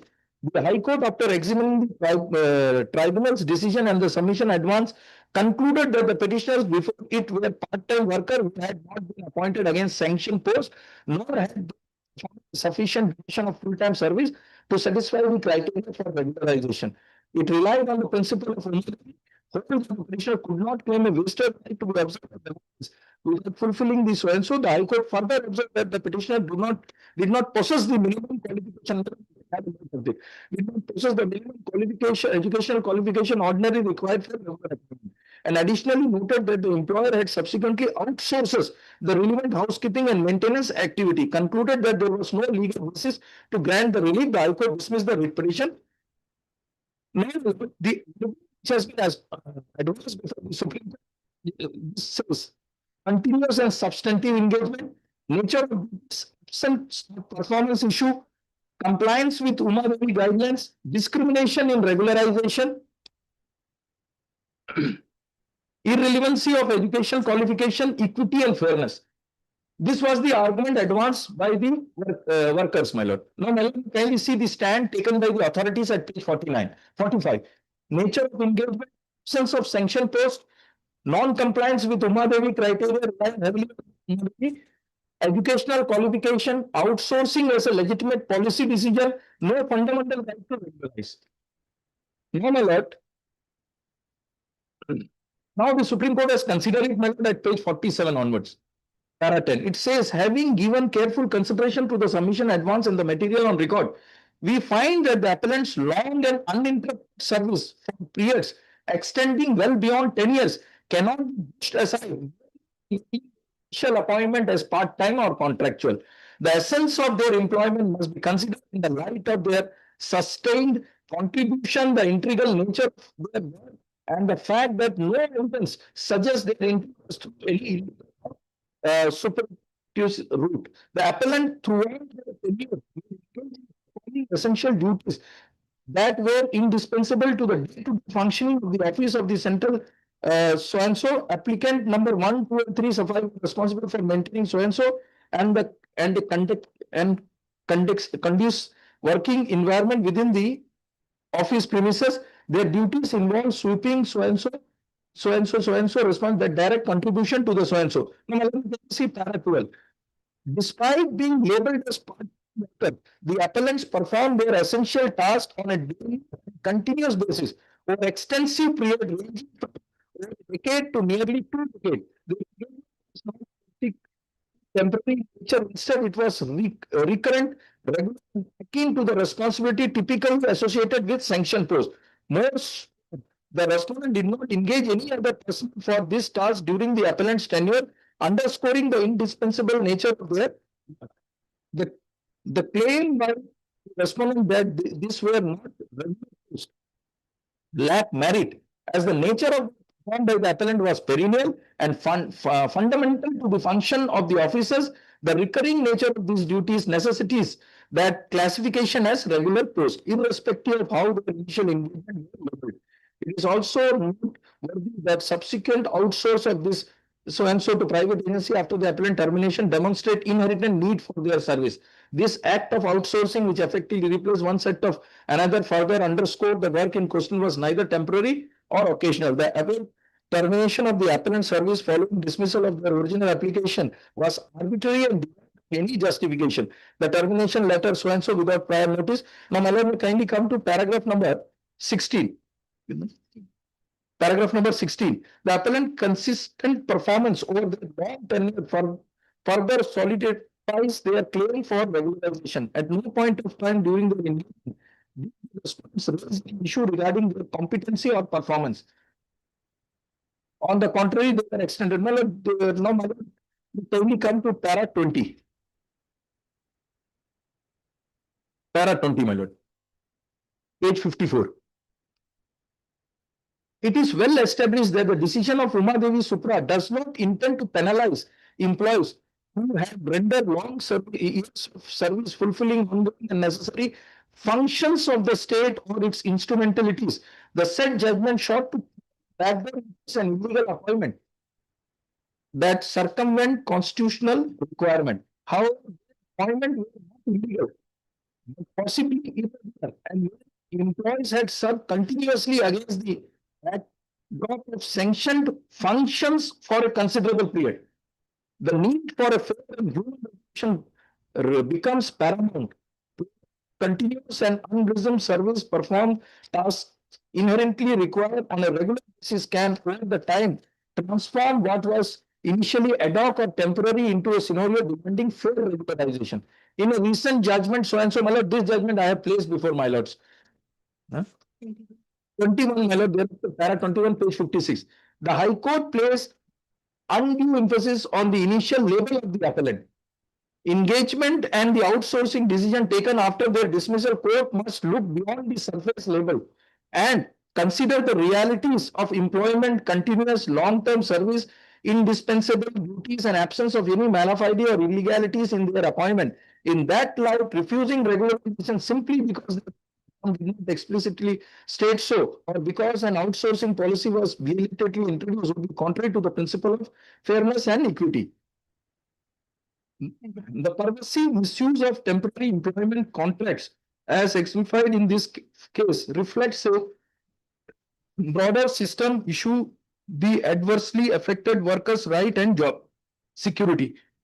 In the private sector, the rise of the gig economy has led to an increase in precarious employment arrangement often characterized by lack of benefit, job security and fair treatment. Such practices have been criticized for exploiting workers and undermine labor standard. Government institution interested with upholding the principle of fairness and justice have been greater responsibility to avoid the exploitative employment practice. Thereafter, my lord, this international convention and all has been reproduced. My lord, may kindly come to para 26.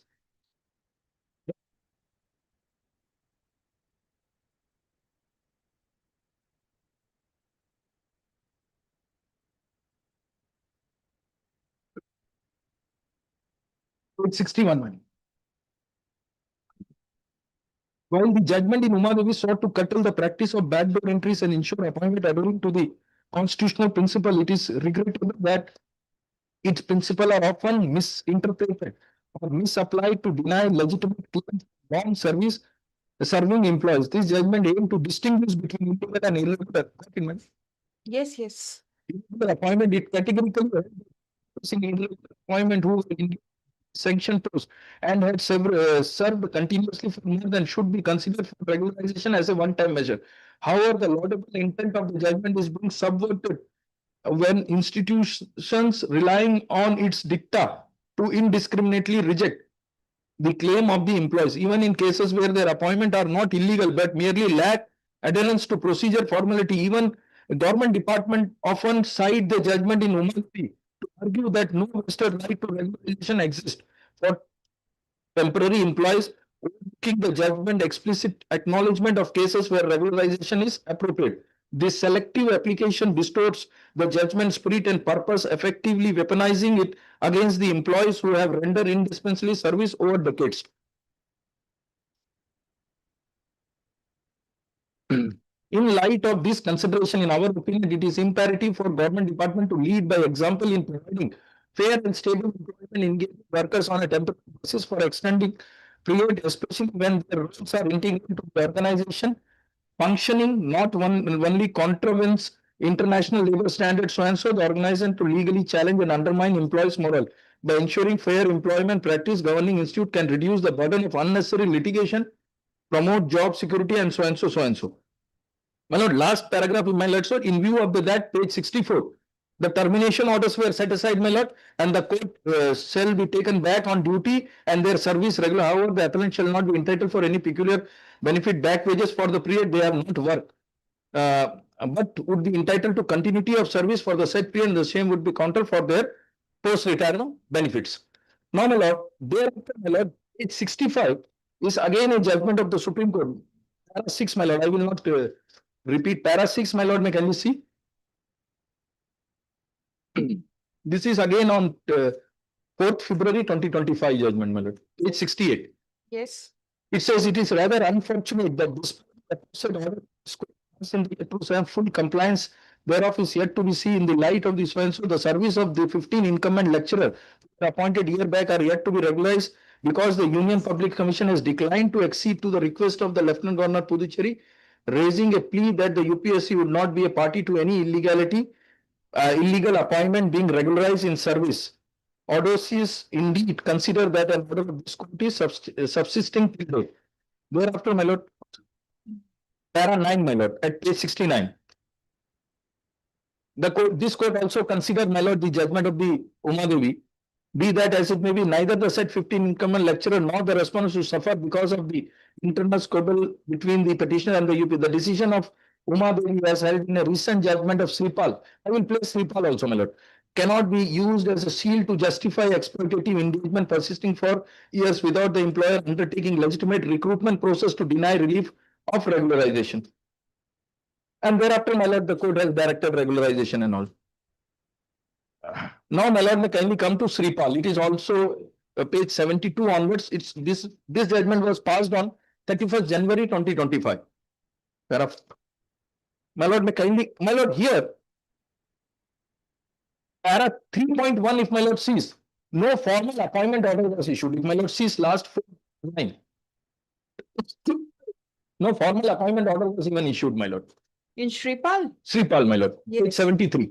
73. Paragraph number 3.1, last third line, my lord. They further allege that no formal appointment order were issued. Just placing this only. Now, my lord, may kindly come to paragraph number 5. What was the argument advanced by the parties before? Both the parties. The workman argued, page 77, my lord. It says continuous service and comparable duties, direct engagement and wage distribution, disbursement, illegal termination, entitled to reinstatement and regularization. Thereafter, my lord, the employer's compliance with constitutional requirements, no direct employer-employee relationship, incapable of regularization relying upon Uma Devi. Now, my lord, may kindly, therefore, inadequate proof of 240 days. Now, my lord, may kindly see paragraph number 9 at page. At page, last paragraph.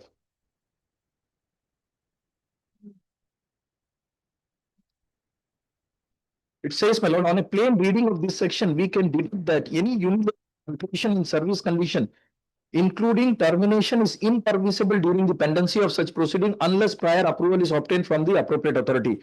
The record in the present case does not indicate that the respondent employer ever sought or has granted their requisite approval. Prima facie, therefore, this conduct reflects a deliberate attempt to circumvent the lawful claim of the workman, particularly when their dispute with regularization wage remain subjudice. The respondent employer consistently labeled the appellant workman as casual employees or workers engaged through an unnamed contractor, yet there is no material proof according to section 6N of the so and so. Now, my lord, may kindly come to paragraph number 12, my lord. 12 and 13, my lord. Page 86. It says, my lord, the evidence including documented material and undisputed facts reveal that the appellant workman performed duties integral to the respondent employer municipal functions, specifically the upkeeping of park, horticulture tasks and city beautification. Such work is evidently perennial rather than sporadic or project-based. Reliance on a general ban on fresh recruitment cannot be used to deny labor protection to long-serving workmen. On the contrary, the acknowledgement shortage of gardener in the Ghaziabad so-and-so enforce the notion of this position are essentially an ongoing, not intermittent.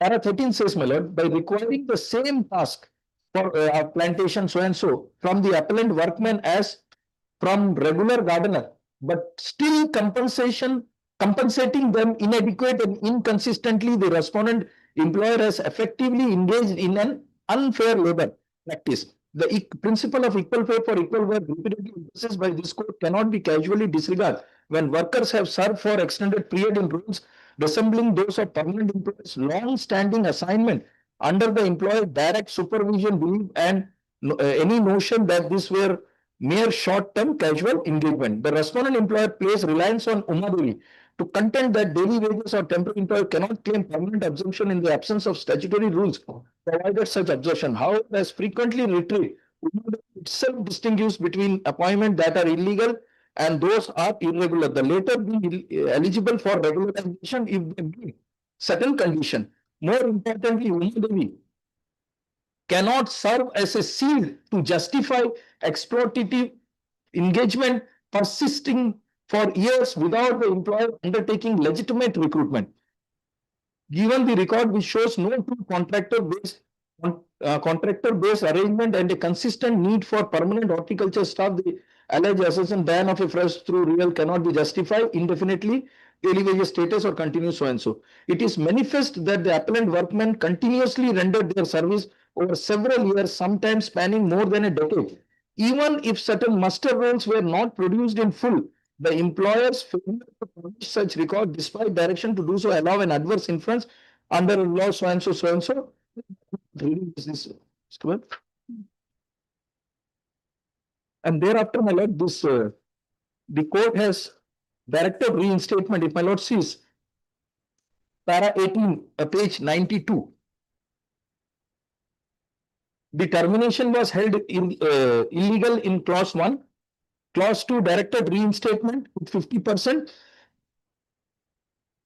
And clause 4, if my lord sees, the directed to initiate a fair and transparent process for regularizing the appellant workman. Here you see the Industrial Disputes Act was invoked probably. Yes, yes.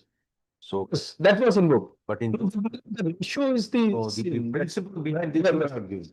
Because industrial courts have wide Yes, yes, my lord. power, you see, to resolve and Yes, yes, see. my lord. Then all those went against the workman, and thereafter the court has passed this. No, you have approached the writ court. You did not go before the industrial tribunal. No, they workman, my lord. It's a society. my lord. It's a society. Now, my lord, may kindly come to page 95, my lord. This is again 19th August 2025 judgment of Dharam Singh, my lord. First paragraph is relevant, my lord. It says when public institution depends day after day on the same hands to, I'm sorry, my lord. Yes, yes. When public institution depends day after day on the same hands to perform permanent tasks, equity demands that those tasks are placed on sanctioned posts and those workers are treated with fairness and dignity. The controversy before us is not about the employment. It is about whether here adult engagement, different shifting excuse and pleas of financial strain can be used to deny the right of those who have kept public institution running. We resolve it by insisting that public employment should be organized with fairness, reasoning, and so and so. Now, my lord, may kindly see para 3. By the impugned order, the division bench of the High Court affirmed dismissal of the writ petition on the premises that the appellants were engaged on daily basis and that there were no so and so for regularization. No vacancy existed against which the appellant could be considered. Now, my lord, may kindly come to para 6, my lord. At page 99.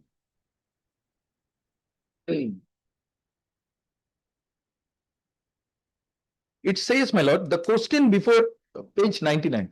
The question before us is whether the High Court erred in failing to adjudicate the appellant's principal challenge to the state's refusal to sanction posts and treating the matter as a mere and if so, given the appellant long and undisputed service, what appropriate relief ought to follow from this court? Here also, my lord, Uma Devi was discussed at paragraph number 11, page 103. Furthermore, it must be clarified that the reliance placed by the High Court on Uma Devi to non-suit the appellants is misplaced.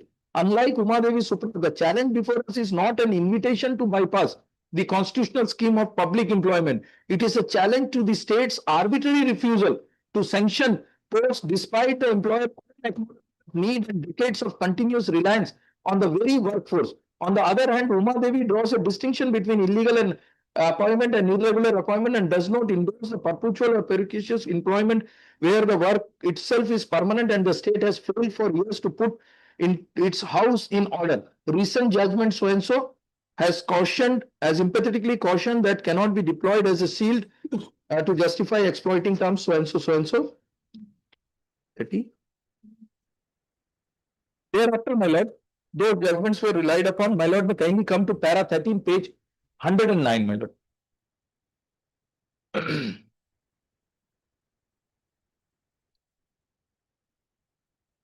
It says, my lord, as we have observed outsourcing cannot become a convenient shield to perpetuate percussiousness and to sidestep fair engagement practices where the work is inherently perennial. The commission's further contention that the appellant are not full-time employees but continue work by virtue of interim order also does not advance their case. Interim protection was granted preciously because of the long history of engagement and the pendency of the challenge to this said refusal. It neither create right that did not exist nor erase entitlement that may arise upon a proper adjudication. Thereafter, my lord, kindly come to page 111, para 17, that is the conclusion. Para 16, the court says the appeal must accordingly be allowed.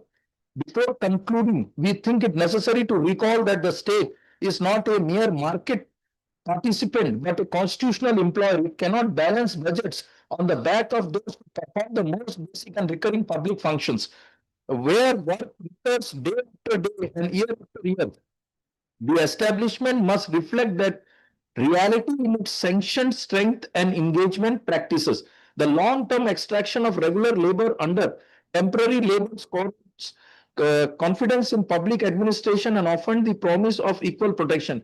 Financial stringency certainly has a place in public policy, but it is not a talisman that overrides fairness, reason, and the duty to organize work on lawful lines. Thereafter, moreover, it must necessarily be noted that ad hocism thrives where administration is of the state department must keep and protect accurate establishment register, muster roll, so and so, my lord.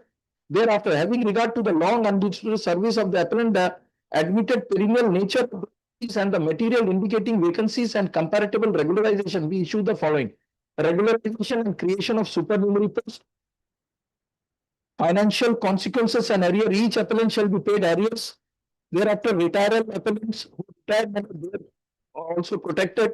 Compliance affidavit. Well, this time the court went ahead and said that we require compliant affidavit. Otherwise, show some discrepancy and they will not comply. The principal secretary of so and so or the complainant shall file an affidavit of compliance before this court 4 months of this judgment. This directive comprehensive because case after case, orders of this such matter have been met with fresh technicalities, reconsideration and administrative drift, which further prolong the insecurity of those who have already lived on daily basis. Therefore, we have learned that justice in this. After the court has said many things, my lord. Now, my lord, this judgment, my lord, thereafter the judgment of Blair, which came on 30th of January 2026, page 136, my lord. Yeah. My lord, can we come to 4.1, my lord? Page 137, my lord. While order dated so and so, the director of so and so, that a total 22 regular posts of junior stood sanctioned for so and so pursuant thereof in September so and so, the terms and condition are this. My lord, here the terms and condition comes, page 138, fifth line. It starts from, my lord, page 136. 138, fifth line, the terms and condition of the advertisement. Stipulate that the appointment would be temporary and on contractual basis, and that the respondent state would not be liable to regularize the appointees. It was further initial term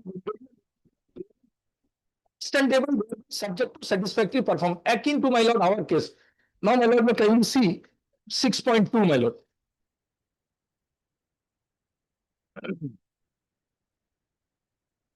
Page 141, my lord.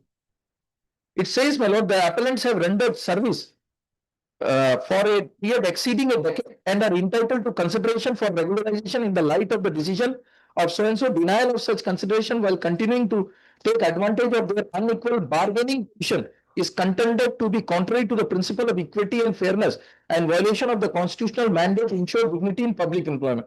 That the stipulation contained in the appellant's appointment letter bearing any claim for regularization objection is contrary to public policy and hit section 23 of the Indian Contract Act 1872. It is contended that at the time of initial appointment, the appellants were unemployed, job seeker, and therefore did not possess any real or equal bargaining power with the respondent state.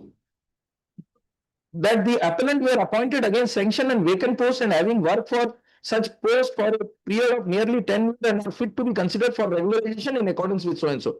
that the refusal of the respondent state to regularize the appellant is violation of their fundamental right under Article 14. It is contended that although the appellant have been treated at par with regular employee in matter relating to service condition, including posting, transfer and increment, they have been denied the benefit of regularization. It is further argued that similar situation persons have been extended favor so and so, that the appellant have crossed the age of eligibility for alternate employment, public employment, and that discontinue of their service after years with dedicated public service would leave them and their dependent in a precious financial condition contrary to the obligation of the state as a model employer. There, when we come to, this is the submission, my lord, which was advanced by the workman, my lord. Now, my lord, kindly see 7.2. It is the argument advanced by the authority that the appellant enter into an agreement with the respondent state with full knowledge of the terms and condition governing their engagement, including an express stipulation that no claim for regularization or obsession would be made in future. Having voluntarily accepted such conditions, the appellants are precluded from resiling therefrom or seeking to deviate from the contractual terms. That the appellant were appointed on a purely contractual basis and continued in service only by virtue of a periodic renewal of specific terms and therefore did not acquire any enforceable right to seek continuation of service or regularization in the absence of any applicable scheme governing regularization. That the appellant, having expressly accepted the terms and condition of their contract engagement and rendered service, accordingly cannot now seek direction under Article 226. Now, my lord, the consideration by the court, page 145. Issues were framed, my lord.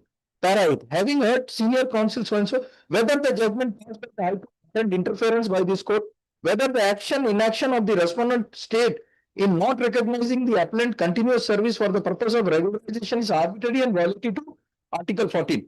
Now, my lord, issue number 2 is relevant so far as our case is concerned, my lord. 9.3, my lord, may kindly come to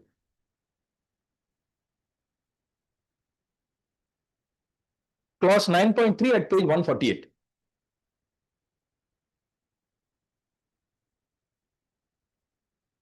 In the present case, the respondent state has engaged the service of the appellant for a period exceeding 10 years. Upon completion of this long tenure, the respondent, as apprehended by the appellants, declined to grant any further extension on the ground that the engagement was contractual in nature. Such a decision necessarily warrant examination on the touchstone of the equality principle enshrined in the Constitution, which oblige the state to act as a model employer and to take decision free from harm. In our concern, the second issue, we shall examine whether non-interference with the impingement would result in substantial and grave injustice to the appellants. Now, my lord, may kindly come to. Now, my lord, may kindly come to.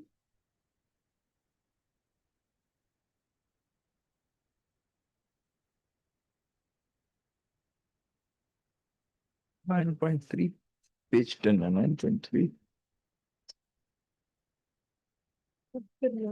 Now, my lord, may kindly come to page 151, para 11.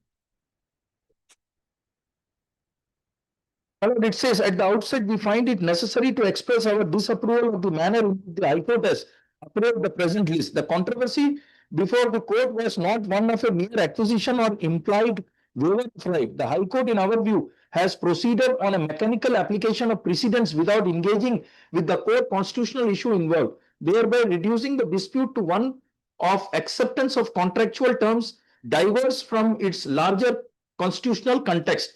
This court has consistently held that the state, being a model employer, is saddled with a heightened obligation in the discharge of its function. A model employer is expected to act with high probity, fairness, and candor, and bears a social responsibility to treat its employees in a manner that preserves their dignity. The state cannot be permitted to exploit its employees or to take advantage of their vulnerability, helplessness, or unequal bargaining position.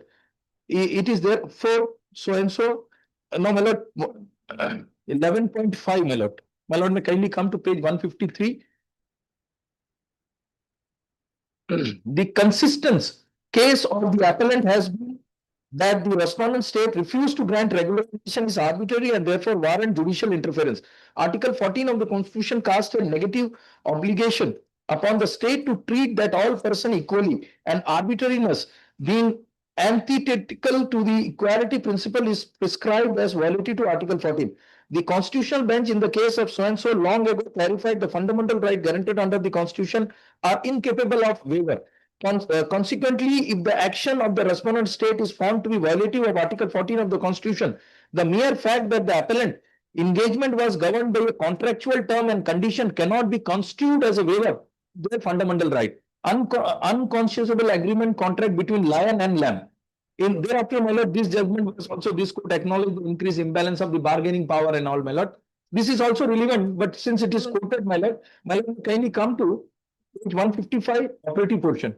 Therefore, the court has held that the constitution obligation to advance social and economic justice and to give effect to the equality mandate under Article 14. Consequently, court will neither enforce nor hesitate to invalidate contract or contractual clauses that are unfair or unreasonable when entered into the between parties with unequal bargaining power. Are we concerned with 1.2? 14. Now, my lord, may kindly come to page 156 at the operative, my lord, portion. Therefore, it is clear, such judgment was quoted and there, that court are empowered to invalidate inconceivable elements of a contract where the parties lack the ability to exercise any real or meaningful choice in negotiation in its terms. In the present case, the appellants were left with no other alternative but to accept the condition unilaterally prescribed by the respondent state in order to secure their livelihood and sustain a source of income. It would be entirely unrealistic to assume that in such circumstances, an employer seeking temporary employment could meaningfully negotiate or assert a position against the state machinery. At this junction, the analogy of serve as a useful reminder that certain relationship or so and so.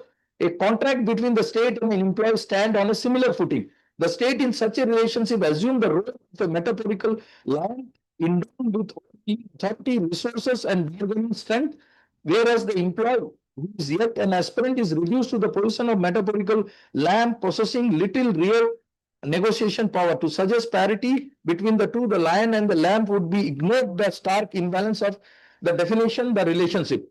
Therefore, where a lion contracts with the lamb, the inequity is not incidental but structural, and it is precisely this disproportionate that call for judicial sensitivity. In such a situation, the conscience of constitutional court must be inevitably tilt in favor of the protecting the lamb. We have no hesitation in that constitutional court are duty bound to act to safeguard those who are exploitations, so that employees are not compelled to meekly submit to the demands of a vastly dominant contracting party like the state, but are still assured that constitutional protection will intervene to prevent such exploitation. Legitimate expectation, my lord. Another facet requires consideration in the case of contractual employee, such as the present appellant is the doctrine of legitimate expectation, where employees have continued to discharge their duties on contractual pay for a considerable length of time. As in the present case, it is but natural that the legitimate expectation arises that the state at some stage recognize their long and continuous services. It is in this by extensions granted by the executive that such employees continue in service and refrain from seeking alternate employment, notwithstanding the contractual nature of their engagement. At this junction, it is thus opposed to advert to the principle governing the doctrine of legitimate expectation. My lord, the court has relied upon these judgments. And next page, my lord, the court says it is therefore not difficult to comprehend the expectation with which such contractual employees continue in the service of the state. The repeated conduct of the employer state in expressing confidence in their performance and consistently granting monetary upgradation and tenure extension reasonably nurtures an expectation that their long and continuous service would receive further recognition. Now, my lord, is dealt with in the next page, 13.1. Thereafter, my lord, may kindly see para 13.7.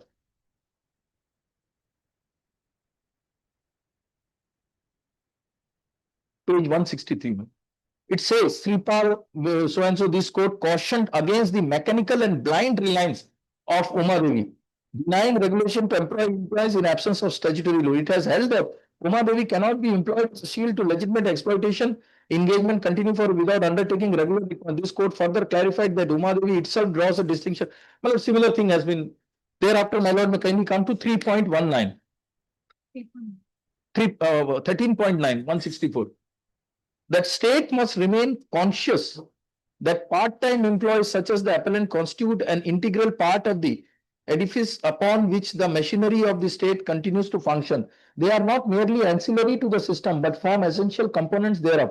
The equality mandate of our constitution therefore requires that their service be reciprocated in a manner free from arbitrariness, ensuring the decision of the state affecting the carrier's livelihood, so and so. In the aforesaid background, we are unable to pursue ourselves to accept the respondent's contention that mere contractual nomenclature of the appellant engagement demotes them from constitutional protection. The state, having availed the appellant service on sanction post for over a decade, pursuant to a due process of selection and having consistently acknowledged their satisfactory cannot, in the absence of cogent reason of a speaking decision, abruptly discontinue such engagement by taking so and so. Such action is manifestly arbitrary. And my lord, thereafter the court has given this at 165. 14.4 is relevant for us, my lord. 14.4 says the state, there is an order of regularization also. It says that as a model employer cannot rely on contractual level. Page 165. Mechanical application of Umadavi to justify patriotism to discard long service employees in a manner inconsistent with fairness, dignity, and so and so. In view of that, so and so, to regularize the service of so and so, so and so. Now, my lord, the last judgment. No, my lord, two more judgments are there. Should we stop today? My lord, We'll continue tomorrow. my lord. Three more judgments are there, I will. All right, factually, we would like to know, firstly, the writ petition was filed by a union or association. Association. Something I saw. Yes, ma'am. Union, right. Who are its members and everything? Second, the advertisement and everything, how the appointment process took place, it must be there in the writ petition. Right, and then creation of posts. What are the functions that you all are rendering for so many years? Satisfactory performance. This will be factual because right now you are placing the position of law, but it has to be matched up with My lord, facts. So the facts will also come my in. lord. My lord, only one thing, so far as association is concerned, at the first moment when I moved this before the writ court, that has been agitated and decided in my favor, my lord, before the writ court. Maybe now they will. No, my lord, that Appeal is lost. True, but that point. at the very initial stage, when I filed the writ petition, this argument was advanced. Nothing is classified, because regulation is based on Yes. individual persons. Right.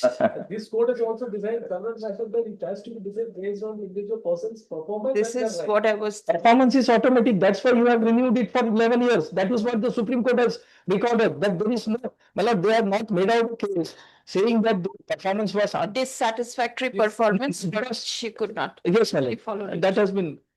And my lord, this association, my lord, already on the very first day when I was seeking for an interim order before my lord Justice Basad, my lord, It is- full-fledged argument was advanced. We both satisfied. Mr. Satadru was appearing. We both, he argued, he placed judgment, I placed judgment. The court was satisfied. And are those here? A writ petition order is there, my lord. I will place that order. It was there. Yes. All right, please come. The appellants, learned counsel for the appellants commences argument but does not conclude the same. Stop. List for further argument tomorrow. Blind. Right. Oh, my lord, like this, my lord, may I mention, my lord, in respect of item number 19. Item number 19, my lord, before my lord, পাঠানোর কি আছে কারণ bench continue করো my lord, হ্যাঁ প্রথম দিকে দিয়ে দেবেন স্যার। হ্যাঁ এটা উপরেই থাকবে তো it will continue my lord, my lord, may I mention আছে যে item পজিশন number আছে 19? পজিশনে that way Madam, may I mention item number 19, my lord? Item number 19.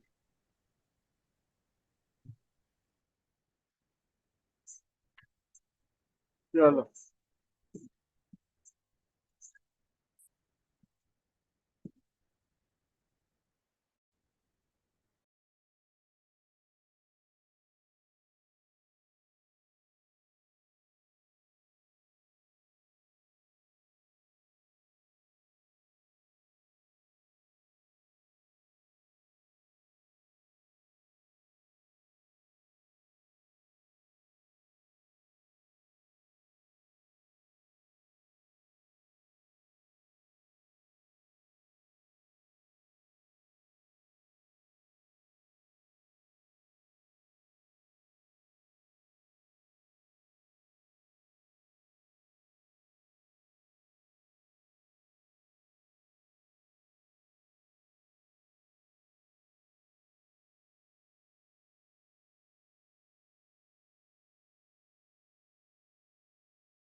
In mentioning about this. Someone to mention one time. In the two matters, arbitration matter. Essence of common without being was. In one of the matter, all status, there is one small error. All right, to be mentioned, it will appear. And who is your other side? All right, to be mentioned, it will appear tomorrow.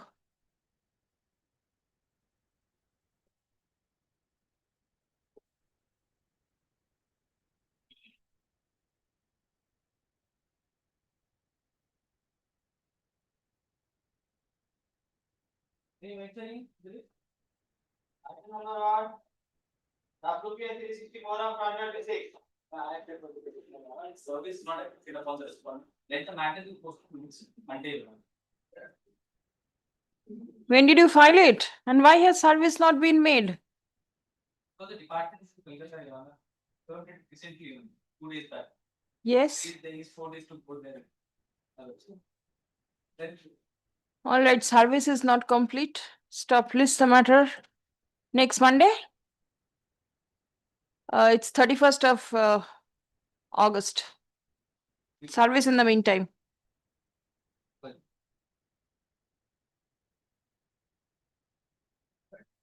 I can do WPM for our content says.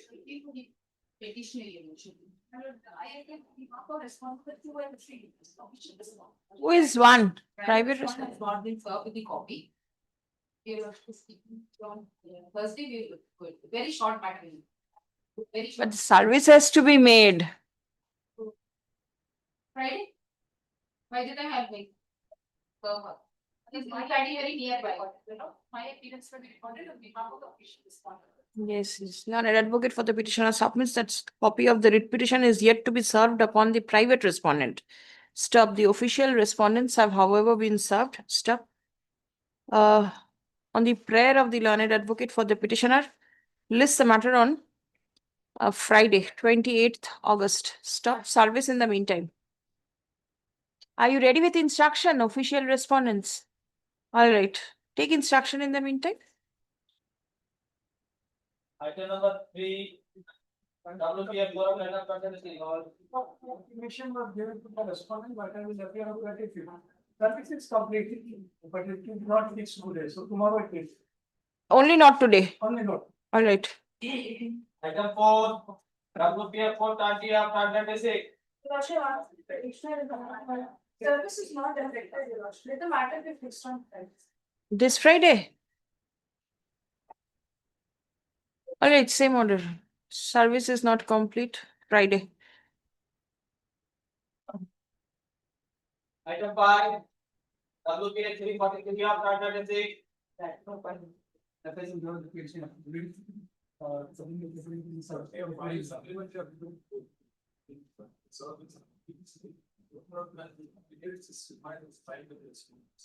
Let me see the file once. This is by the Andaman Plantation and Development Corporation Private Limited. Is it an Article 12 body? This corporation? Is it a fight between two Article 12 bodies? Is it? Claiming a right. Development Corporation Private Limited. It's not an Article 12 body. It's under the Companies Act. Is it a government company? If file a writ petition shall not be grant the land on a grant basis for a particular period. And it has to expire long back in 2014. Yes, they are continuing. They are paying the state. In the meantime, they are filing an application for extension of the grant. There are 2 writ petitions only pending for Sulabhasari, since for another.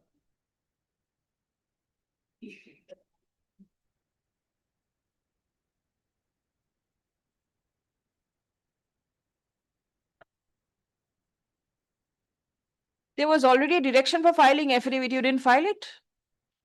No, because they are filing supplementary. I will probably- All right. Where is the supplementary? Is it in the court? No. Acha. Supplementary affidavit filed by the petitioners is on record. Stop. Learned advocate representing the Union of India seeks extension of time for filing the affidavit in opposition to the writ petition as well as the supplementary affidavit. Stop paragraph. In view of such submission, let the affidavit in opposition be prepared and circulated within a period of 4 weeks. Reply, if any, within a fortnight thereafter. List the matter before the next available circuit.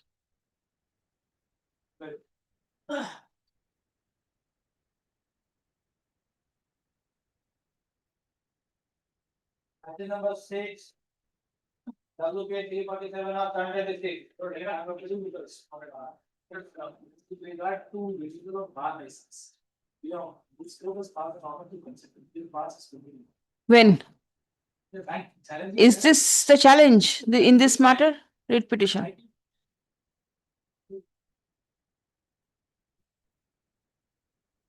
Question with regard, our stand with regard to this. I have followed it, yes. I think I'm saying, no, this was at- There is already a direction. This is. Would you not like to, It's on Thursday.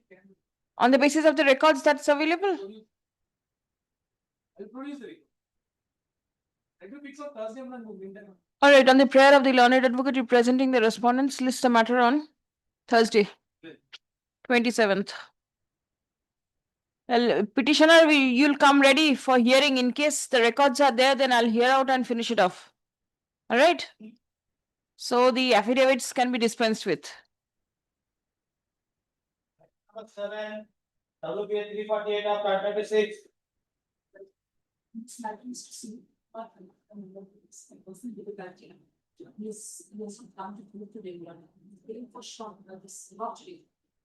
Only not today. I find that. You will file. I find. You have filed. All right, only not today. Let us see what happened. Yes?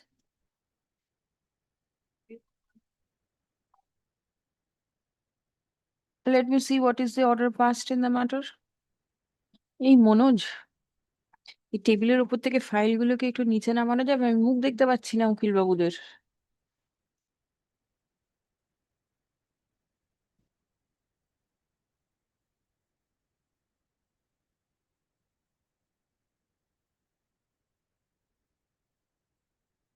Against the opposition. You are for the respondent number 4.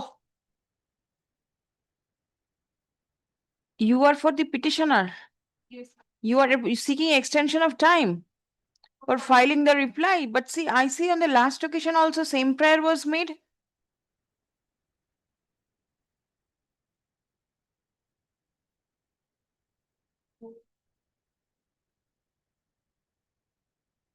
Yes?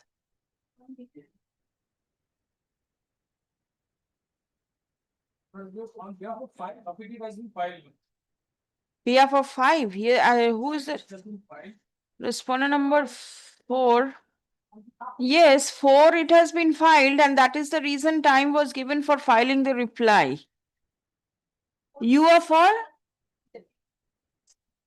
The station house officer CID unit. What about the administration?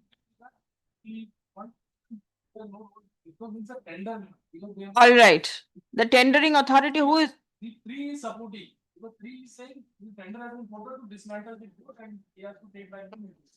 The dismantling.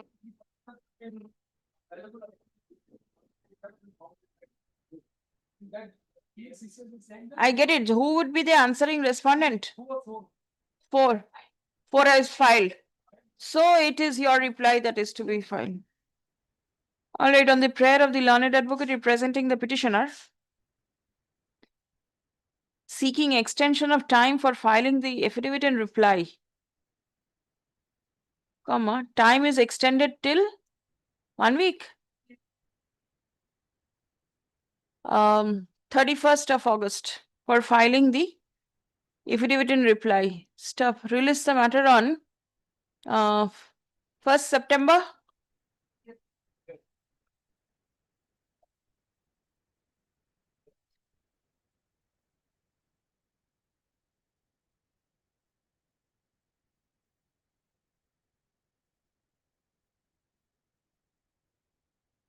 Number 8,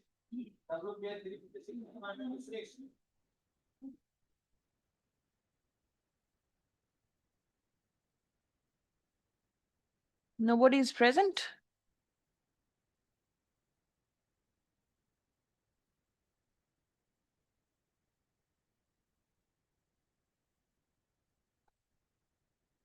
Respondent also nobody is present, zonal manager, bank or what? None appears on behalf of either of the parties at the time of call. Release the matter next Monday, 31st.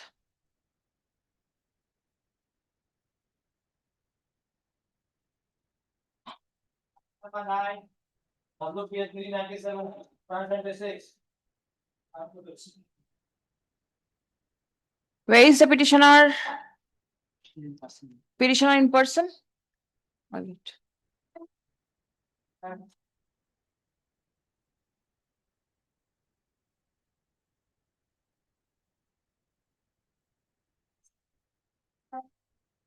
Yes, please. Please give. Yes, it's there. Have you? Oh, just now. You can go through it and you can come back if you want. What is the matter about? Yes.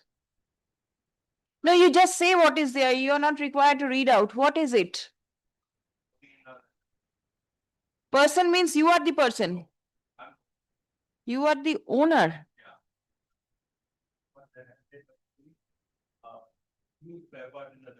Which person? And labor commissioner, labor. Yes. Yes. That means the respondent number 3. Who is representing? On behalf of the respondent number 3, you cannot. It's a private party. 3 is a private party.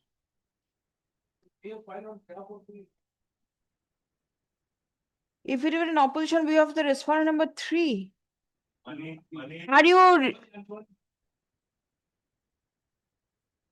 The staff is assisting me. No. He's filed it in note. He's in person. He is the employer and the employee. He is also. This is what I was wondering. How can you? Sorry. Yes, now I get it. Then Then what happened was that he was going some parts, he used spare part industry to sell it off. We got him red-handed. We had taken his confidence. Since he said my family is there, go to the police. And this thing happened in 2019, October 2020. After 7 years, he comes up and claims to labor commissioner, yeah, I'm going to. Labor commissioner did not consider the thing. He already, like, there's a ruling in this, person has made a confession. No, this thing, what we call, no inquiry is required. For that, technical ground, they have granted that. They have ordered it, I have already deposited the money. So, that has to be, I didn't, stop it has to be done, that time, so I will not see. yes, what is your stand? Your stand is required. We have. We have 13th of July 2026. 30th June. Thing happened in 2019. After 7 years, 13th of July 2026. You check up. Prayer has been made for setting aside the order dated 13th of July 2026. It's at page 19. Starts from page 19. The hearing date was 30th of June. 20th, 29th, 30th June. And the labor commissioner had passed the order. Yes, yes. the order was made on 13th July. That was the end date of High Court last night. And if you see, there is a pattern that order. It Yes, was made on second July. what thing? The order was made on second July. It is in the lecture. There is a copy of that.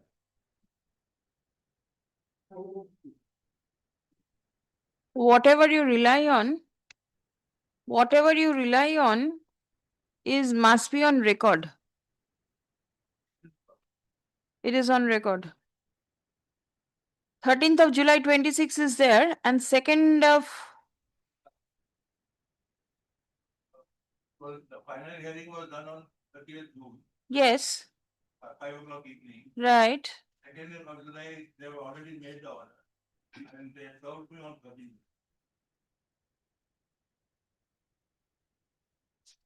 So you say there is some malafide over here? What is the malafide intention? One, it should not come. 13th was the last day of court hearing last. July. A High Court hearing means this was before the commissioner. Yes, 30th of June, There was in evening 5 o'clock. hearing concluded. Yes, In July, they had already made the order. And they served on 13th. July. So that I could come and take any relief. No, but till the order is communicated, neither you get to know nor he gets to know it. So we take it that 13th of July is the day when the order was passed. So we go that way. Forget that 2nd July was mentioned and then it was scratched and then it was made 13th. That we can ignore. But thing is, what is the immediate relief that you want?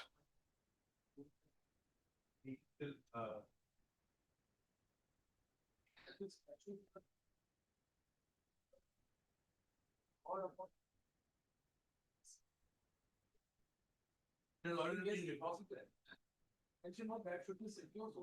Yes. So that the cause of action remains. So the cause of action will get extinguished. And what is his submission? You go through whatever is there in the affidavit that he has filed today, and then you come up. Did you get the copy of the opposition that he has filed today? Just now. So you go through it, what is there, otherwise you will not be able to answer what is there, and there is a requirement of filing an affidavit in reply only to controvert what is there. A formal affidavit in reply to be filed by you. How soon can you do it? If please come. Heard submission made by the petitioner.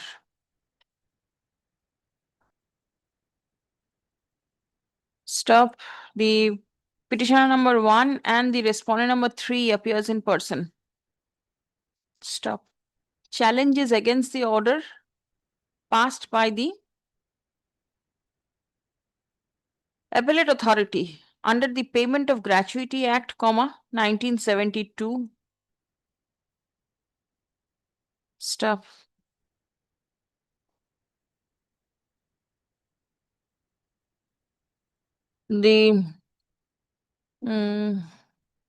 Let the petitioner file the affidavit in reply to the opposition filed by the private respondent in court today. By today is 24th, 26th is a holiday, 27th, Thursday. Release the matter on 31st. I am keeping the matter on Monday, 31st of August, and by 27th you can file your reply. Exchange copies. Learned advocate representing the official respondents shall come ready with all necessary instruction on the adjourned date.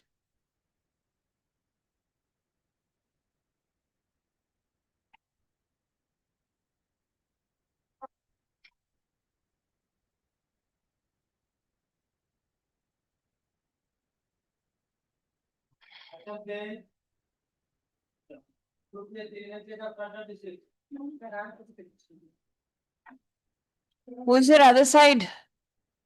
Administration, ANN administration.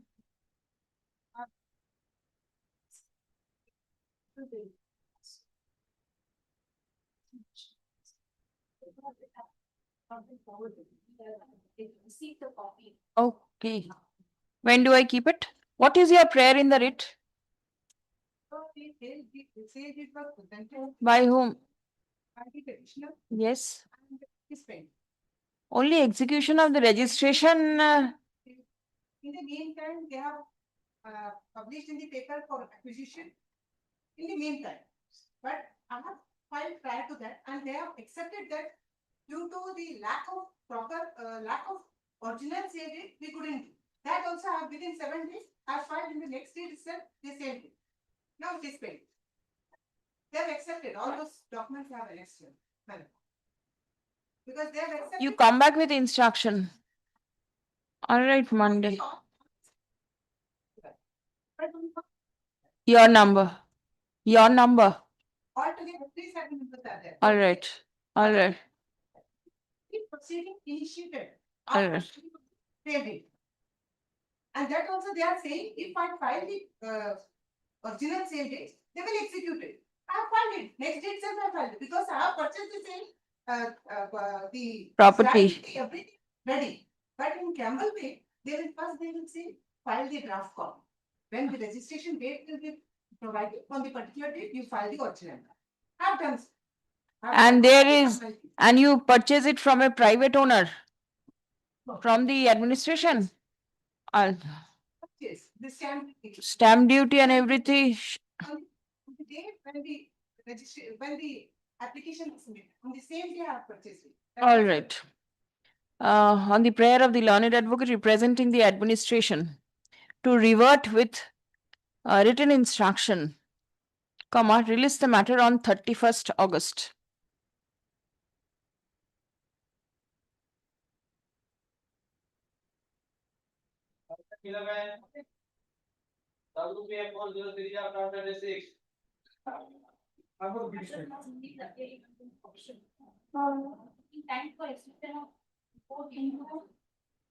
Who is the petitioner? All right. How much? Let me see the file once.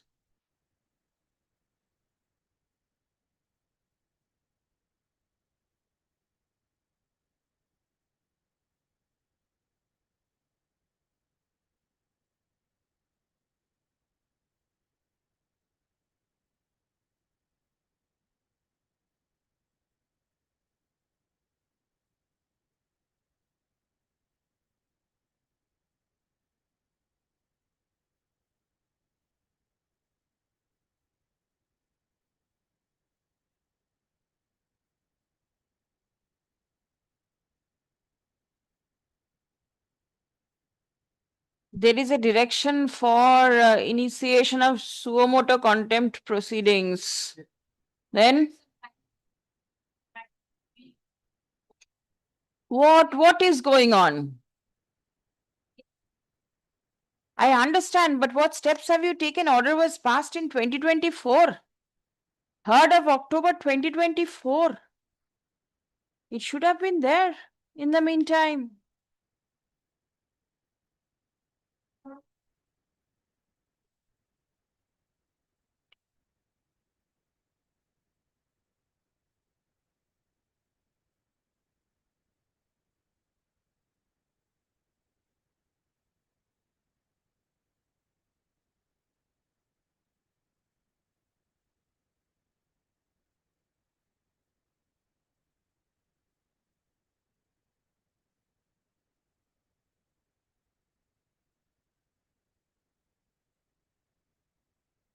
Please come.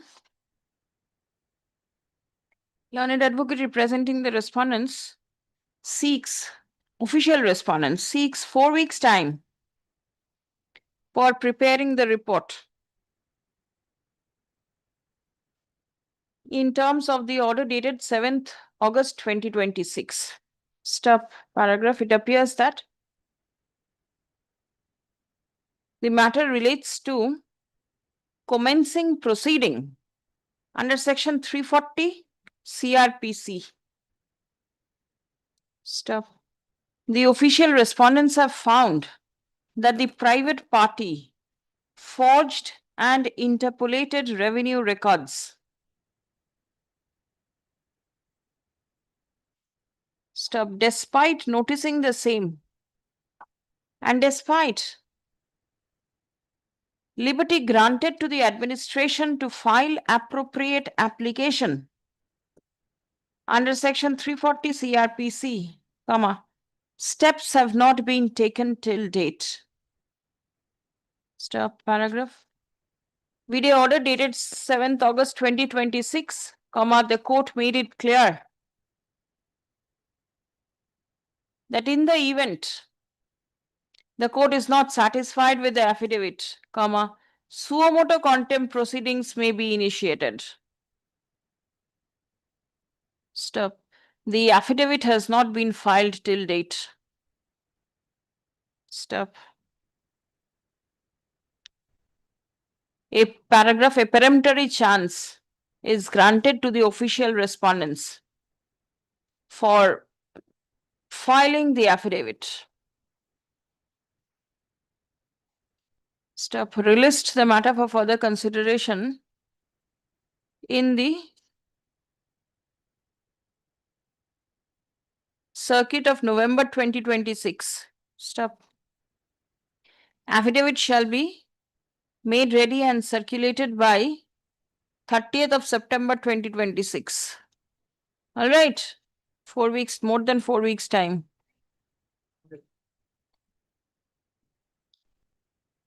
Add one more line, failing which suo motu contempt proceedings will be initiated against the official respondents.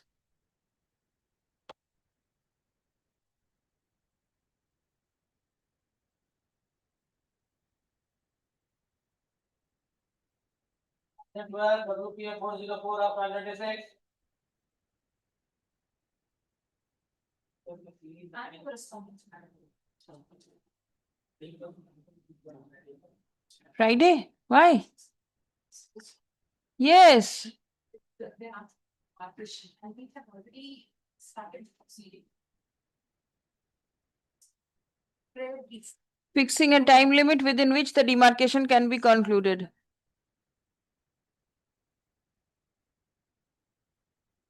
I can adjourn subject to the condition that you have to place the matter on the next day and not your senior.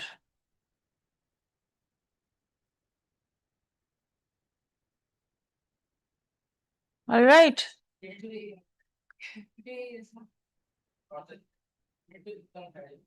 All right. On the prayer of the learned advocate representing the petitioner, comma, list the matter on Friday, 28th August. Item number 30, WPN 409/26.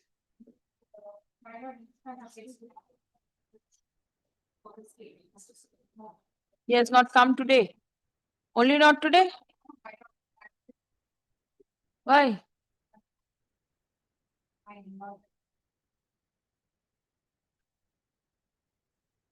By consent of the parties, list the matter on 31st August.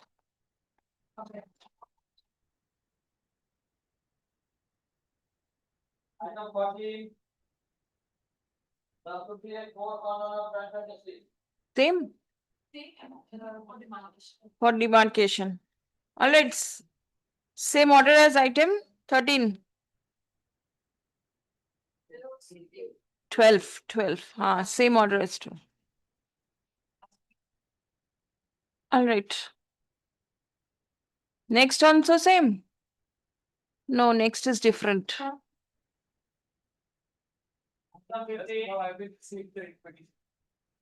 Money came, I don't know why the payment has not. It should not be take extensions. Will you be able to take instruction by a day? Or do I keep it on Thursday? All right, to allow the learned advocate representing the administration to revert with necessary instruction, comma, release the matter on 27th August. Item 16. WPN 409/26.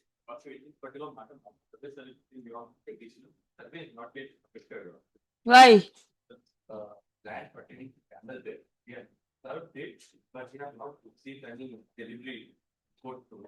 All right, learned advocate for the petitioner submits that the service is not complete. Stop. Next. In view of such submission, release the matter on next Monday, I keep it? 31st August, stop service in the meantime. Who usually appears for the Lieutenant Governor and others?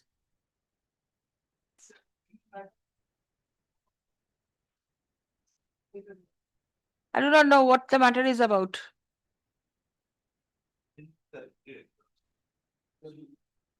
Please intimate. Hmm. Obviously, without the copy, how can she appear? All right.